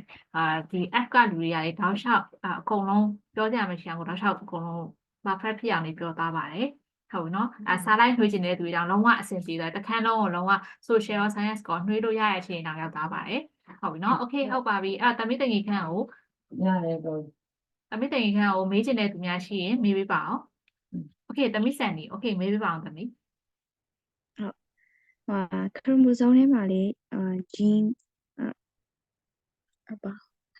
genes ကဘယ်နှခုလောက်ပါလဲခရိုမိုဆိုးတစ်ခုထဲမှာဆို genes ကဘယ်နှခုလောက်ပါလဲအဲ့ဒါတော့အတိအကျတော့မသိဘူးဒါတော့ဒါပဲအဲ့ဒါတော့အတိအကျတော့မသိဘူးပေါ့နော်ဒါပေမဲ့တော်တော်များများတော့ပါမယ်ထင်တယ် ဘာလို့ဆိုတော့ DNA ကလေဘလို့အရှိကြီးဆိုတော့လေသူ genes ကလည်းအများကြီးပါမယ်လို့ထင်တာ ဟုတ်ကဲ့နောက်တစ်ခုကကျတော့လေခန္ဓာကိုယ်ထဲမှာရှိတဲ့ကြက်သားတွေကရောဒီခန္ဓာကိုယ်ကြီးလာတာဆိုတော့အဲ့ဒီဟာတွေကရောဆဲခွဲပွားပြီးတော့ဒီခန္ဓာကိုယ်ကြက်သားတွေကကြီးလာတာ အဲ့ဒါတော့ထင်တာပဲပေါ့နော်အဲ့လိုမျိုး research တွေတော့မလုပ်ထားဘူးပေါ့နော်ဒီကြက်သားကြီးလာတယ်အဲ့လိုကြောင့်တော့ထင်တာပဲ ဟုတ်ကဲ့ကျေးဇူးပါ စနေသမီးသိရတဲ့ share ပေးပါအောင်သမီး ဟုတ်ကဲ့ရှင်ပထမမေးခွန်းအနေနဲ့က genes ပေါ့နော် chromosome တစ်ခုမှာ genes က1000 ဆောက် genes ပါပါတယ်လို့ဖတ်ဖို့ပဲပေါ့နော်နောက်တစ်ခုကကြတော့ဒီ mitosis မလုပ်တဲ့ cell လို့ပြီးတော့ခန္ဓာကိုယ်ထဲမှာရှိရဲဥပမာဆိုရင် neuron cell တို့အခုဆောင်းကပြောရဲပေါ့နော်ဒီ muscle skeletal muscle cell တို့ပေါ့နော်အဲ့ဟာတွေကတကယ်တော့ဒီ cell ခွဲပွားရေးဆို quantity များလာပေါ့နော် quantity များလာတာမျိုးမဟုတ်ပါဘူးတဲ့အဲ့က site ကြီးလာဒါကြောင့်မလို့ဂျင်တွေပါသွားရဲဆိုရင်အဲ့ဒီလူရဲ့ကြက်သား site ကကြီးတာပေါ့နော်အဲ့ဒါဂျင်တွေသွားလို့သူရဲ့ခန္ဓာကိုယ်ထဲမှာရှိရဲ့ဒီပေါ့နော် cells တွေကနေမှ cell တွေကများပို့ပွားပြီးတော့ခန္ဓာကိုယ်ရဲ့ဒီကြက်သားရကြီးလာမျိုးမဟုတ်ပါဘူးတဲ့ဒီလိုမျိုးပေါ့ size ကြီးလာပေါ့နော်အဲ့ဒါကို hypertrophy ဖြစ်တယ်လို့ခေါ်ပါတယ်လို့လေ့လာပွဲပေါ့နော်ခြားသော mitosis မလုပ်တဲ့ cell တွေလည်းပဲရှိပါသေးတယ်ဥပမာဆိုတော့အများစုသိတာကတော့ reproductive cell ပေါ့နော်တခြားသော cell တွေလည်းပဲရှိပါသေးတယ်ကျေးဇူးတင်ပါတ ဟု ယ် တ်ပါပြီဟုတ်တယ်ပါလေတချေသမီးတို့ပြောတော့ငါဟိုအရင်အစတော့ငါပေါ့နော်ဒီ skeleton အယိုးကငယ်တော့ငါနဲ့ကြီးတော့ဘသူကပိုများလိုက်ပါညာပြောခဲ့တော့ငါပြောပါရဲ့ကြီးရဲ့ခါမှာလည်းထပ်ပြီးတော့ပွားလာတာမျိုးမရှိဘူးပေါ့နော်ဘာလို့လဲဆိုတော့ရှယ်တို့ဒီတန်မာလာတာပဲရှိရပေါ့နော်ပို့ပြီးတော့များလာတာမျိုးမရှိပါဘူးဒါကြောင့်မလို့ရှယ်ကဒါကြောင့်မို့ဒါမျိုးဆိုရင်မပွဲ mitosis မလုပ်နိုင်တဲ့ဟာမျိုးပြမျိုးပေါ့နော်โอเคဟုတ်ပါပြီအဲ့တော့ခါကြတော့ဟုတ်ပြီဒီဟာတော့သမီးရက်ဒီဖြစ်ပါတယ်โอเคသမီးတင်ရခန့်နားလို့ရပါပြီသမီးโอเคသမီးရက်ဒီသမီး ready လား Okay 姐 โอเคဟုတ်ပြီအဲ့ဆိုသမီးစပါမယ်ဒီ姐ခဏလေးနော်姐 โอเคဖိဖိတော့ပါ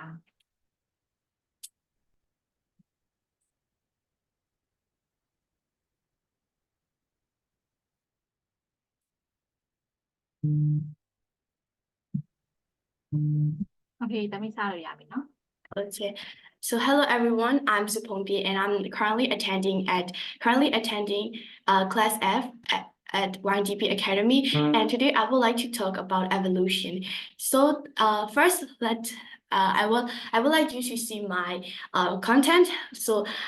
firstly I want to talk about what is evolution, then why does it happen, and evolutionary relationships, fossil records, homology, and biography, biogeography, evolution of plants, caldegram, and evolution by natural selection, and evolution by artificial selection. So firstly, I would like to talk about what is evolution. So evolution was firstly discovered by Charles Darwin, and he discovered the theory of evolution by natural selection during the 1798 and 1859. And he defined evolution as the descent with modification. It also is the idea It is the idea that species change over time, give birth and raise to new species, and then share a common ancestor. This process is also known as common ancestry. It is also the change. Evolution is also the change in heritable characteristic in biological population in successive generation. And why does it happen? Well, evolution occur when evolutionary process such as the natural selection and genetic drift add on the genetic variations. The purpose of evolution is to ensure the survival and adaptations of species over time. And then evolutionary relationship. Evolutionary relationships are the relationship between two different organisms that are related through a global process of evolution. Common ancestry is the theory that related organisms share an the related organism evolved from a shared ancestry. For example, lion, tiger, cheetah are different species of large cat. Although they live in different parts of the world, scientists believe that these all large cats are related through a non-existent. So I would like to talk. I would like to talk about the evidence that scientists use to explain the evolution of organisms from ancestral species. First is the fossil records. So before I tell about the fossil record, I would like to explain what is fossil and the process of making a fossil. So fossils are what is left of plants and animals after they die and have their body have been preserved in a rock. So after death, some animals were quickly covered by mud or sand. As they rotted away and covered by more sediment, bits of rock washed down by the rivers and such. And the hard part of the animal remained where they were and squashed in new rock that is forming. After a long time, the remain is replaced by rock that is the same shape as the original animal. This is what we call fossil. So by organizing fossil by age, show the change in the organism. In this example chart, we can see how the early horse changed from modern horse. We can see how early horse changed to Mesohippus, Merychippus, and one-toed horse to the modern horse that we see every day. And the next way is the homologies. Homology is the similarity of structures, the structured DNA sequences or development of different species of organisms based upon their descent from a common evolutionary ancestor. So different organisms have similarity structure, DNA in and then development. Different animal have similar bones in their forearms. For example, the humerus, radius, ulnar carpals, and metacarpals, and phalanx. These are all the particles in the hand that all involved in animals such as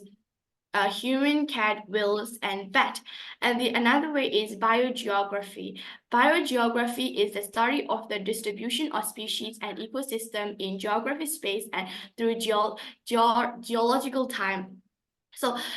similarly, bionic organism exists in similar environment around the world. So in this example, we can see that flinchets on different islands in Galapagos appear similar but have developed unique beak or shape. In the first one is the large ground finch, and the second, the medium ground finch, and the small tree finch, and the warbler finch. They all are the same species, but they evolved because of their surrounding and different environment. And the next thing is the evolution of plants. So plants are thought to have evolved from aquatic green algae proteins, and the earlier plants were algae living in the ocean for more than 700 million years ago. The plants evolved because it is important for adaptation for lands, and later the year plants, the aquatic green algae proteins evolved important adaptation for lands, including vascular tissue, seeds, flower, and each of these major adaptation made plants better suited for the life on dry and much more successful. And the next one is the caldogram. So what is a caldogram? A caldogram is a diagram that uses a shared characteristic to show how organisms are related. So caldogram are also diagrams that describe relationships between different groups of texture called clade. This is the example of a caldogram. In this caldogram, we can see about how plants, how the common green algae ancestor evolved to the flowering plants. And the next one is evolution by natural selection. So Charles Darwin and Arthur Russel Wallace were generally credited with coming up with the theory of evolution by natural selection, having co-published it in 1858. In natural selection, genetic mutations are beneficial to an individual's survival are passed on through reproduction. This results in a new generation that organisms that are most likely to survive to reproduce. For example, consider a long neck of a giraffe. Ancestral giraffe had necks of varying lengths and eat grass. But during the periods where grass was not widely available, giraffe with longer neck were able to eat the leaf of the trees. Since the giraffe with longer neck were able to eat the leaf of the tree. Giraffe, this thought they were able to find food, and then they were more likely to survive and reproduce than the giraffe with shorter necks. Gradually, over time, the proportion of long-necked giraffe increased until no short-necked giraffe were left. This process of some members of a species being better able to survive and reproduce than others is called the natural selection. And the next one is the artificial evolution by artificial selections. So this process, which humans choose to in this process, this is the process by which humans choose individual organisms with a certain phenotypic trait value for breeding, and this technique is the technique of evolution by artificial selection is found most in farmers and animal breeder, because farmer and animal breeder use this technique because this natural selection works on traits that affect organism ability to grow to survive their environment. In artificial selection, human choose two organisms to breed based on their desired trait. Farmers, for example, might specifically breed two tomatoes that are resistant to most of the disease. And an animal breeder, or for example, a dog breeder, might choose to breed two dogs that have the most desirable temperaments. And you can tell the selection is occurring when a specific version of trait become more or less common in the species. When the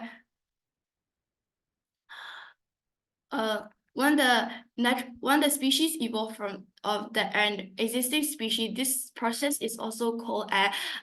speciation. In general, speciation happens when some member of a species develop adaptation that are different from the rest of the species. This is often in a group becomes more geographically separated from the original population. This process pressure in new environments may cause the separate group to develop new adaptation. Many new adaptation over time gradually cause the group to become a separate species. So thank you so much for listening to my speech, and then thank you so much. So if you have any questions or feedbacks to tell me about, feel free to ask me. Okay အရန်ကိုအတွက်လက်တွေ့ကြွနေပြောသားတာဖြစ်ပါတယ်။သမီးရဲ့ဒီကိုမိကုန်းလေးများမေးချင်တာရှိပါသေးလား။မေးချင်တာရှိရင်မေးလို့ရပါတယ်။ဒီထဲမှာမြင်နေပြောပြဦးနော်။ Okay သမီးကိုမေးခွန်းလေးရှိရတယ်လည်းမေးပေးပါပြီးတော့ feedback လေးလည်းပေးပေးပါလိုအပ်တာရှိရင်လည်းဖြေပေးကြပါ Okay ဟုတ်ပါပြီ။ Okay သမီးဟိုဟာကိုမေးချင်တယ် Okay ညနေထက် Okay အသားညနေထက်မေးပေးပါအောင်လား။ So firstly, I really like your essence and I'm really proud of you. And another question is that I really interested in why you choose this topic. Why did I choose this topic? Well, firstly, thank you so much for your compliment and flatter. And then why did I choose this topic? Because like I am very interested about how the species evolve because like for example, I am like how the humans humans like evolve to human from a chimpanzee is very amazing. Like they have a lot of difference, and humans become smarter, and that's I think it's a very interesting process, and interested in evolution. And then my teacher Pu, like when she explained the chapter 4 about evolution, I was very interested and fascinated by what she explained, so I chose this topic. So thank you. I think the topic is very massive for me, so congratulations. Thank you so much. I'm flattered. Okay သမီးယတိကိုမေးချင်တာများရှိပါသေးတာ Okay တစ်ချက်လက်ထောင်တာမမြင်ဘူးဆိုလည်းပြောပေးဦးနော် Okay သမီးခွန်အောင်မေးဦးမလားခုနကရှယ်လက်ထောင်တာမမြင်လိုက်လို့နော် ဟုတ်လို့ချေဒီကတော့တကယ်မရှိဘူးသူပြောတာအရင်ပြည့်စုံတော့မရှိဘူးချေ Okay ယတိတော့မရှိဘူးတော့ Okay ဟုတ်ပြီတခြားသူရောသမီးလီနာတို့ရောမေးချင်တာရှိသေးတာဆန်နီတို့ရော I don't have any comments, but I just want to appreciate her hard work. Okay Thank you so much. Okay ဟုတ်ပြီအဲ့ဆိုလို့ရှိရင်ယတိအရန်နောက်ကျနေရတဲ့အရန်တက်တက်ကြွပြောသွားတာပေါ့နော်အရန်နောက်ကျနေရတဲ့အပြောသွားတာဖြစ်တယ်ဒီ class F ရဲ့အလုံးဝဘယ်လိုပြောမလဲ active ဖြစ်မှုတော့တော်လေးကို active ဖြစ်တယ်ပေါ့နော်အခုနောက်ဆုံးကတော့ bonus အနေနဲ့ပေါ့နော် bonus အနေနဲ့တသားညံတဲ့ထက်ကနေပြီးတော့သူကတစ်ခုပဲလုပ်ပါမယ်ဆိုတော့နှစ်ခုလုပ်ပေးရဖြစ်ပါတယ်နောက်ဆုံးတစ်ခုကသူ science ကိုလုပ်ပေးမှဖြစ်တယ် science ကိုထပ်ပြီးတော့ပြောမှဖြစ်ပါတယ် Okay နှစ်ကြိမ်နောက်ထပ်ပြီးပြောတာဖြစ်ပါတယ် Okay အဲ့တော့ဒါစလို့ရပါတယ်ဒါ ready လား အဆင်ပြေချင် Okay ရပြီ ဟုတ်ပြီအဲ့တော့စမယ်နော် Okay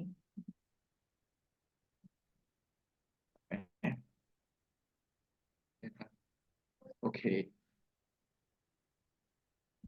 ကြားရနော် ကြားရတာစက်ပြန်ရှင်းရမမြင် မြင်ရသေးလား Okay မြင်ရပြီသား စရတော့နော်အားလုံးပဲမင်္ဂလာပါကျွန်တော်ထပ်တွေ့ရလဲမှတ်သားပါတယ်ကျွန်တော်ကတော့ညနေထပ်ပါအခုဒီရက်ခေါက်ပြောသားမယ့် topic ကတော့ကျွန်တော်ဒီဒီမှာတော့ဒီချာမတင်ရအခြေအနေပြမတင်အောင်ဆိုရင်မဲ့ physical science မှာပါတယ် motion ဆိုတဲ့အကြောင်းကိုရှင်းပြသွားမှာဖြစ်ပါတယ်တော့ motion ဆိုတာကဘာလဲဆိုတော့သာမယ်ဆိုတော့ motion ဆိုတာကတော့အဓိကတော့ is a change in position of an object over time in relation to its surrounding motion ဆိုတာကကျွန်တော်ဒီအရာဝတ္ထုတွေတစ်ခုကတနေရာနဲ့တနေရာကိုရွေ့လျားတဲ့ဟာကိုအဓိကပြောချင်တာဖြစ်ပါတယ်ဆိုတော့ဒီဘက်မှာဘယ်လိုမျိုးလဲဆိုရင်အရာဝတ္ထုတစ်ခုကတနေရာကနေတနေရာကိုရွေ့မယ်ဒါပေမဲ့သူတို့ရွေ့တဲ့အခါမှာဆိုရင်လည်းဒီတိုင်းရွေ့တာမဟုတ်ဘဲနဲ့ဂျားထဲမှာလည်းခြားနာတဲ့အချိန်ကြာခြင်းဆိုတဲ့အချိန်တစ်ခုရှိမယ်ဆိုတော့အဲ့လိုပုံစံမျိုးကို motion ရွေ့လျားခြင်းလို့ခေါ်တယ်ဆိုတော့ဒီပုံထဲမှာဆိုရင်လည်းကားကအမှတ် A ကနေပြီးတော့အမှတ် B ကိုရွေ့သွားတယ်ဆိုတော့ဒီဂျားထဲမှာလည်းသူသွားဖို့ဆိုရဲကြာရင်ဆိုရဲ time t ဆိုတဲ့ဟာတစ်ခုရှိမယ်ဆိုတော့ဒါကတော့ motion လို့ခေါ်တာဖြစ်ပါတယ်ဆိုတော့ generally အဖြစ်တော့ motion ကိုအခုလက်ရှိကတော့3မျိုးပဲသတ်မှတ်ထားသေးပါတယ်ဆိုတော့ဘာလဲဆိုတော့ one dimensional motion two dimensional motion နဲ့ three dimensional motion ဆိုပြီးတော့ motion ကို3မျိုးသတ်မှတ်ထားတယ်ဒါပေမဲ့တချို့ကျတော့ပြောရတော့ four dimensional motion ဆိုတဲ့ motion တစ်ခုဆိုတာဖြစ်ပေါ်လာဖို့ဆိုတာလည်းရှိရပေါ့နော်ဆိုတော့ဒါကတော့မသိကြတရားမလို့ထင်ထားပါဘူးနောက်တစ်ခုကကျတော့ one dimensional motion ကျတော့သူလမ်းကြောင်းတစ်ခုရေးရသွားတဲ့ motion ကိုပြောတာဖြစ်ပါတယ်နောက်တစ်မျိုးအဖြစ် linear motion လို့ခေါ်ပါတယ်ဒုတိယတစ်ခုကကျတော့ two dimensional motion မှာ two dimensional motion ကိုတော့ပြန်ခွဲရမယ်ဆိုရင်အခွဲက၄မျိုးရှိပါတယ်အဲ့ဒါတွေကတော့ projectile motion circular motion rotational motion နဲ့ periodic motion ဆိုပြီးတော့၄မျိုးပြန်ခွဲပါတယ်နောက်ဆုံးတစ်ခုကတော့ three dimensional motion မှာဒီမှာကျွန်တော်တို့one dimensional motion ကြောင့်ပေါ့နော် one dimensional motion ကအဓိကအပြင်ကျွန်တော်ဒီ GD မှာဆိုရင်လည်း one dimensional motion ကိုပို့ပြီးတော့သင်ရတာများတယ် one dimensional motion ဆိုတာကဘယ်လိုမျိုးလဲဆိုရင်အဓိကအပြင်motion နဲ့ straight line ပေါ့နော် line ကြောင်း line ကြောင်းတော့မဟုတ်မြင်းကြောင်းတစ်ခုပဲပေါ်မှာရွေးတဲ့အယူမျိုးကိုone dimensional motion လို့ခေါ်တာဖြစ်တယ်ဆိုတော့ဘယ်လိုမျိုးလဲဆိုတော့ဥပမာဆိုရင် y ဒါမှမဟုတ် AAC ဆိုရင် AAC ကိုပဲရွေးရအဲ့လိုပုံစံမျိုးကို one dimensional motion လို့ခေါ်တယ်ဆိုတော့ example အဖြစ်ပြောရမယ်ဆိုရင်အဓိကအပြင်ကျွန်တော်တို့ဒီလမ်းဖြောင်းတစ်ခုပေါ်ရောလမ်းဖြောင်းနေမယ်ဆိုရင်အဲ့ဒါကလည်းအဓိကအဖြစ်ဒီလမ်းကဖြောင်းနေမယ်ဆိုရင်one dimensional motion ပေါ့နော်ဒါပေမဲ့ဒီလမ်းကလာတကယ်လို့တောင်တက်လမ်းဖြစ်နေမယ်ဆိုတော့ဒါက one dimensional motion ဖြစ်နိုင်တော့အောင်ဒါ two dimensional motion ဖြစ်သွားပါတယ်နောက်တစ်ခုဥပမာပေးရမယ်ဆိုရင်တော့ရေကူးကန်တွေပေါ့နော်အပြင်ပြင်ပပင်လယ်ကမ်းနားတော့ရေကူးတာမဟုတ်ဘဲနဲ့ကျွန်တော်တို့ဒီသတ်မှတ်ထားတဲ့ swimming pool တွေအဲ့လိုတွေမှာရေကူးပြန်ခွဲတွေပြိုင်တဲ့အခါမျိုးမှာဆိုရင်ဒီကန်ရဲ့သတ်မှတ်ထားတဲ့ရေပြင်ကြီးပုံမှာပဲကိုရီးယား ရေကူးတာဖြစ်တဲ့အတွက်ဒီဟာကလည်း one dimensional motion ပါနောက်တစ်ခုကတော့ကျွန်တော်တို့မြင်နာမယ်ထင်ပါတယ်ကျွန်တော်တို့တွေ့နေကြဖြစ်တဲ့ elevator လို့ခေါ်တဲ့ဓာတ်လေကားတွေပေါ့နော်ဓာတ်လေကားတွေမှာဆိုရင်သူတို့ကwire wave တစ်လျှောက်ပဲ aspect ကြောင့်သွားလိုက်တက်လိုက်ဆင်းလိုက်ပဲလုပ်နေရမျိုးရှိတယ်ဆိုတော့အားကြောင့်မလို့ one dimensional motion လာတယ်သူကပါတယ်ဒုတိယတစ်ခုအနေနဲ့ကတော့ two dimensional motion ပါ two dimensional motion ဆိုတာကျတော့ဘယ်လိုမျိုးလဲဆိုရင် motion ကperpendicular axis ဖြစ်တဲ့ x နဲ့ y axis နှစ်ခုလုံးကိုတစ်ချိန်နဲ့တစ်ပြိုင်တည်းမှာယူနေတဲ့ပုံစံမျိုးကို two dimensional motion လို့ခေါ်ပါတယ်ဆိုတော့ဒီနေရာမှာဆိုရင်လည်းtwo dimensional motion ဖြစ်တဲ့အတွက်x ကော x axis ကော y axis ကောကတစ်ပြိုင်တည်းယူနေမယ်ဥပမာနဲ့ပြောမယ်ဆိုတော့ဒီမှာတော့roller coaster ပါ roller coaster ဆိုရင်ကျွန်တော်ပုံမှန်အတိုင်းဒီ dimension တစ်ခုလေးဖြစ်တဲ့ x axis တစ်ခုလေးကိုသွားနေရမျိုးမဟုတ်တော့ဘူး y axis တစ်ခုလေးသွားနေရမျိုးမဟုတ်တော့ဘဲねသူကတက်လိုက်ဆင်းလိုက်ကွေးလိုက်ကောက်လိုက်သွားနေရဖြစ်တဲ့အတွက်သူက two dimensional motion ပါနောက်တစ်ခုကတော့ two dimensional motion ရဲ့အခွဲတစ်ခုဖြစ်တဲ့ projectile motion projectile motion ကိုprojectile motion ဆိုတာကဘယ်လိုမျိုးလဲဆိုရင်တော့ဒီဝတ္ထုတစ်ခုကိုဒီကပြစ်လိုက်မယ်ပြစ်လို့ခံရဝတ္ထုတစ်ခုရှိသလိုပြစ်လို့ရမယ့်လူပြစ်လို့ရမယ့်အရာဝတ္ထုတစ်ခုလည်းရှိရပါတော့ပြစ်လို့တဲ့လူဒီမှာဆိုရင်တော့လူပေါ့နော်ဆိုတော့အဲ့ဒီလူကိုရတော့ projectile လို့ခေါ်ပြီးတော့ပြစ်လို့ခံပစ္စည်းကို object လို့ပဲသတ်မှတ်ထားပါတယ်ဆိုတော့ဒီမှာဆိုရင်ဒီပြစ်လို့လိုက်တဲ့အချိန်မှာထွက်လာတဲ့ force ဆိုတဲ့အားတစ်ခုရှိမယ်အဲ့ဒီ force ကနေမှသူသွားခြင်းတဲ့နေရာကိုအောက်ကgravity ရဲ့ဆွဲအားလို့ခေါ်တဲ့ gravity ကနေဆွဲနေမယ်ဆိုတော့ဒီ force မှာဆိုရင်net force အနေနဲ့သတ်မှတ်ဖို့ဆိုရင်gravity နဲ့ဒီနောက်ကဒီ projectile ရဲ့ပြစ်လိုက်တဲ့force ဆိုရယ်အဲ့ force နှစ်ခုပဲသတ်မှတ်ပါမယ်တခြား force တွေဘာမှထပ်ထည့်လို့မရပါဘူးအဲ့ထပ်ထည့်ရင်တော့ဒီ projectile motion အနေနဲ့တွက်လို့မရတော့ပါဘူးဆိုတော့နောက် slide မှာ equation နဲ့တကွအသေးစိတ်ရှင်းပြထားပါတယ်ဆိုတော့ဒီမှာဆိုရင် two dimensional motion ကြောင့်ခုနကပုံအသေးစိတ်ပြန်ပြီးတော့ဆွဲပေးထားရပေါ့နော်ဆိုတော့အခေါ်ဝေါ်တွေကတော့အောက်ကဒီဟာပြောရတဲ့အတိုင်းပဲ v naught ဆိုတာက initial velocity v naught x ဆိုတာက horizontal component ဆိုတဲ့ h axis မှာဖြစ်ပေါ်တဲ့velocity x ဝင်ရောက်ရဲ့ velocity ပါနောက်တစ်ခုကကျတော့ y ဝင်ရောက်ရဲ့ velocity v naught initial velocity v naught y နောက်တစ်ခုကကျတော့ angular projection ဆိုတဲ့ဒီသူသွားတဲ့လမ်းကြောင်းပေါ့နော်တည်ရလို့ခေါ်ပါတယ်နောက်တစ်ခုကကျတော့ horizontal range maximum height range နဲ့ time of flight ဆိုတဲ့ d ပဲဖြစ်ပါတယ်ဆိုတော့ဒီ two dimensional motion ရဲ့ projectile motion မှာထူးခြားတာတစ်ခုကကျတော့ခုနကပြောတဲ့ဒီသူပြလိုက်တဲ့အားရဲ့ gravity ဆွဲအားရဲ့အားနှစ်ခုတည်းပါဖြစ်တဲ့အတွက်ဝိုင်ဝင်ရိုးဆိုမှာဝိုင်ဝင်ရိုးမှာဆိုရင် gravity force ရဲ့ဆွဲအားတစ်ခုပဲရှိပါတယ်အားကြောင့်မို့လို့gravity force ရဲ့ဆွဲအားဖြစ်တဲ့ 9.8 meter per second square constant ရှိပါတယ်ဒီ h ရဲ့မှာဆိုရင်လည်းသူပြလိုက်တဲ့ velocity တစ်ခုပဲပါဖြစ်တဲ့အတွက် constant က velocity ကတော့ constant ဖြစ်နေပါပါဆိုတော့ဒါကတော့ projectile motion ရဲ့ထူးခြားချက်ပါ equation တွေကတော့ဒီဘက်ဘေးမှာတည်ရေးထားပေးပါတယ်နောက်တစ်ခုကတော့ circular motion circular motion ကကြတော့စဝိုင်းပုံစံရွေးလျားခြင်းပေါ့နော်စဝိုင်းပုံစံရွေးလျားခြင်းဆိုတာလည်း two dimensional motion ထဲမှာပါပါတယ်ဒီမှာဆိုရင်တွေ့ရတဲ့အတိုင်းပဲအမတ် A ကိုဗဟိုပြုပြီးတော့လေးမြန်တစ်စင်းကပတ်နေရပေါ့နော်ဆိုတော့လေးမြန်တစ်စင်းကပုံမှန်တိုင်းဒီ line တိုင်းကိုတွားနေရမှာပဲねဒီအမှတ်တစ်ခုတွေကိုဝိုင်းပြီးတော့ပတ်နေရ A ကလည်းဗဟိုဖြစ်တဲ့အတွက်သူဒီဟာကိုတော့ဆောက်ပတ်နေရအဲ့လိုဖြစ်တဲ့အတွက်ဒီသူ့မှာကျတော့ fixed center ဆိုတဲ့ center တစ်ခုရှိမယ်ပြီးရင်သူတွားတဲ့ဒီလမ်းကြောင်းကိုလည်းcircular ပတ်ဖြစ်နေမယ်ဆိုတော့အဲ့လိုဟာမျိုးကိုcircular motion လို့ခေါ်တယ်ပြောမယ်ဆိုတော့စဝိုင်းပုံစံရွေးလျားခြင်းပေါ့နော်ဆိုတော့ဒီစဝိုင်းပုံစံရွေးလျားခြင်းမှာ center က constant center တစ်ခုတည်းကိုလဲပတ်နေတာဖြစ်တဲ့အတွက် distance center နဲ့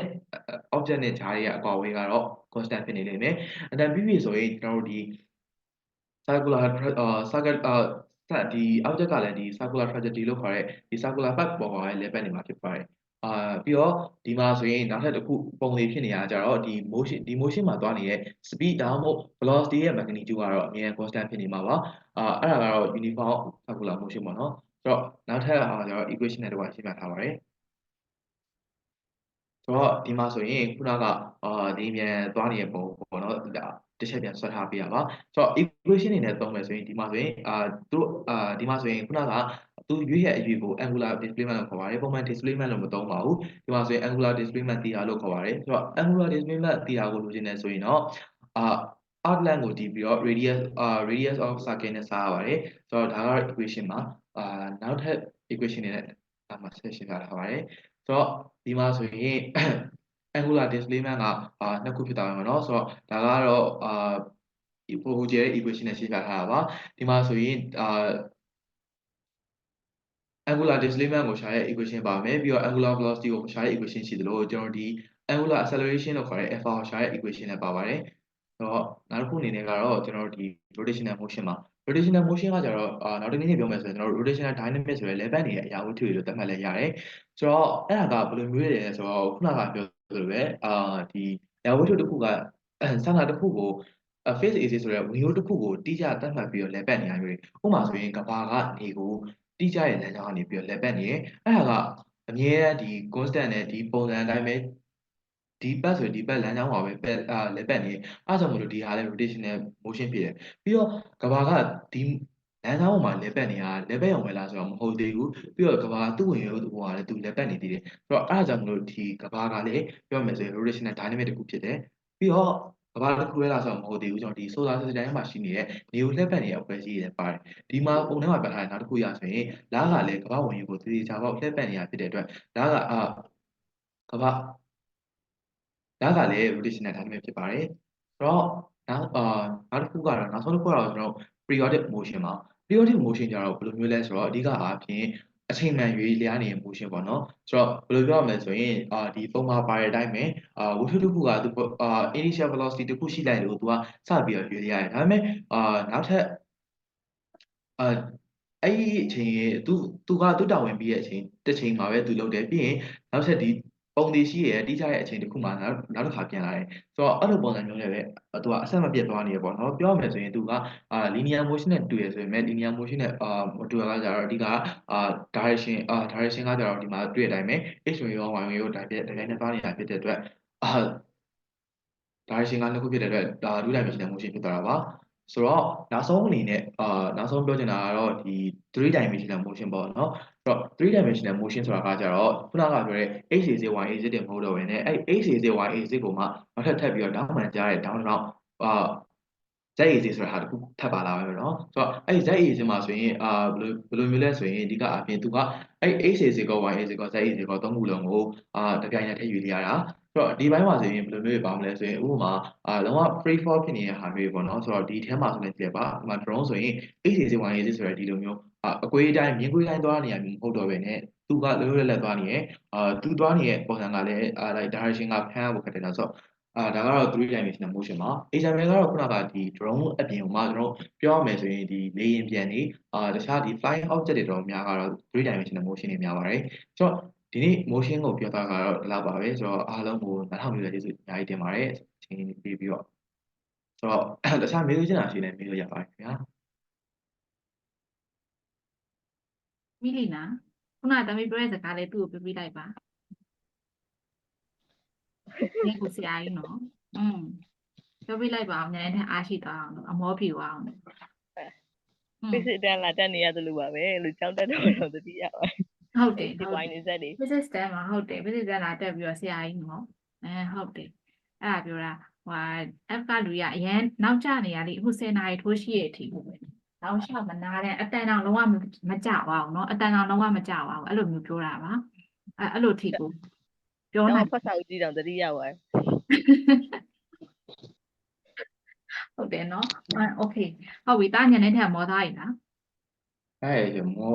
နည်းနည်းလေးတော့ပြည့်တရားအရင်မများပါဘူးဒါအရင်မများတော့ဒါတော့အရင်မများဘူးเนาะမေးနိုင်ရှင်မေးလို့ရပါတယ်โอเคညနေထက်ကိုမေးချင်တဲ့သူများရှိပါလိမ့်လားဘာလေးမေးချင်ပါလဲကျန် physics ကတော့ညံမမီတော့မေးကြတော့မရှိတော့ပါရှင်โอเคတကယ်ကြီး high five ဒါမီးစမြတ်ပုံလို့ဟောဆရာသမီးလည်းအဲ့တိုင်းပါပဲလို့ physics ကငကိုတည်းကမရရဆိုတော့ဒီတိုင်းရှင်းတာပဲနားထောင်မေးစီရမရှိโอเค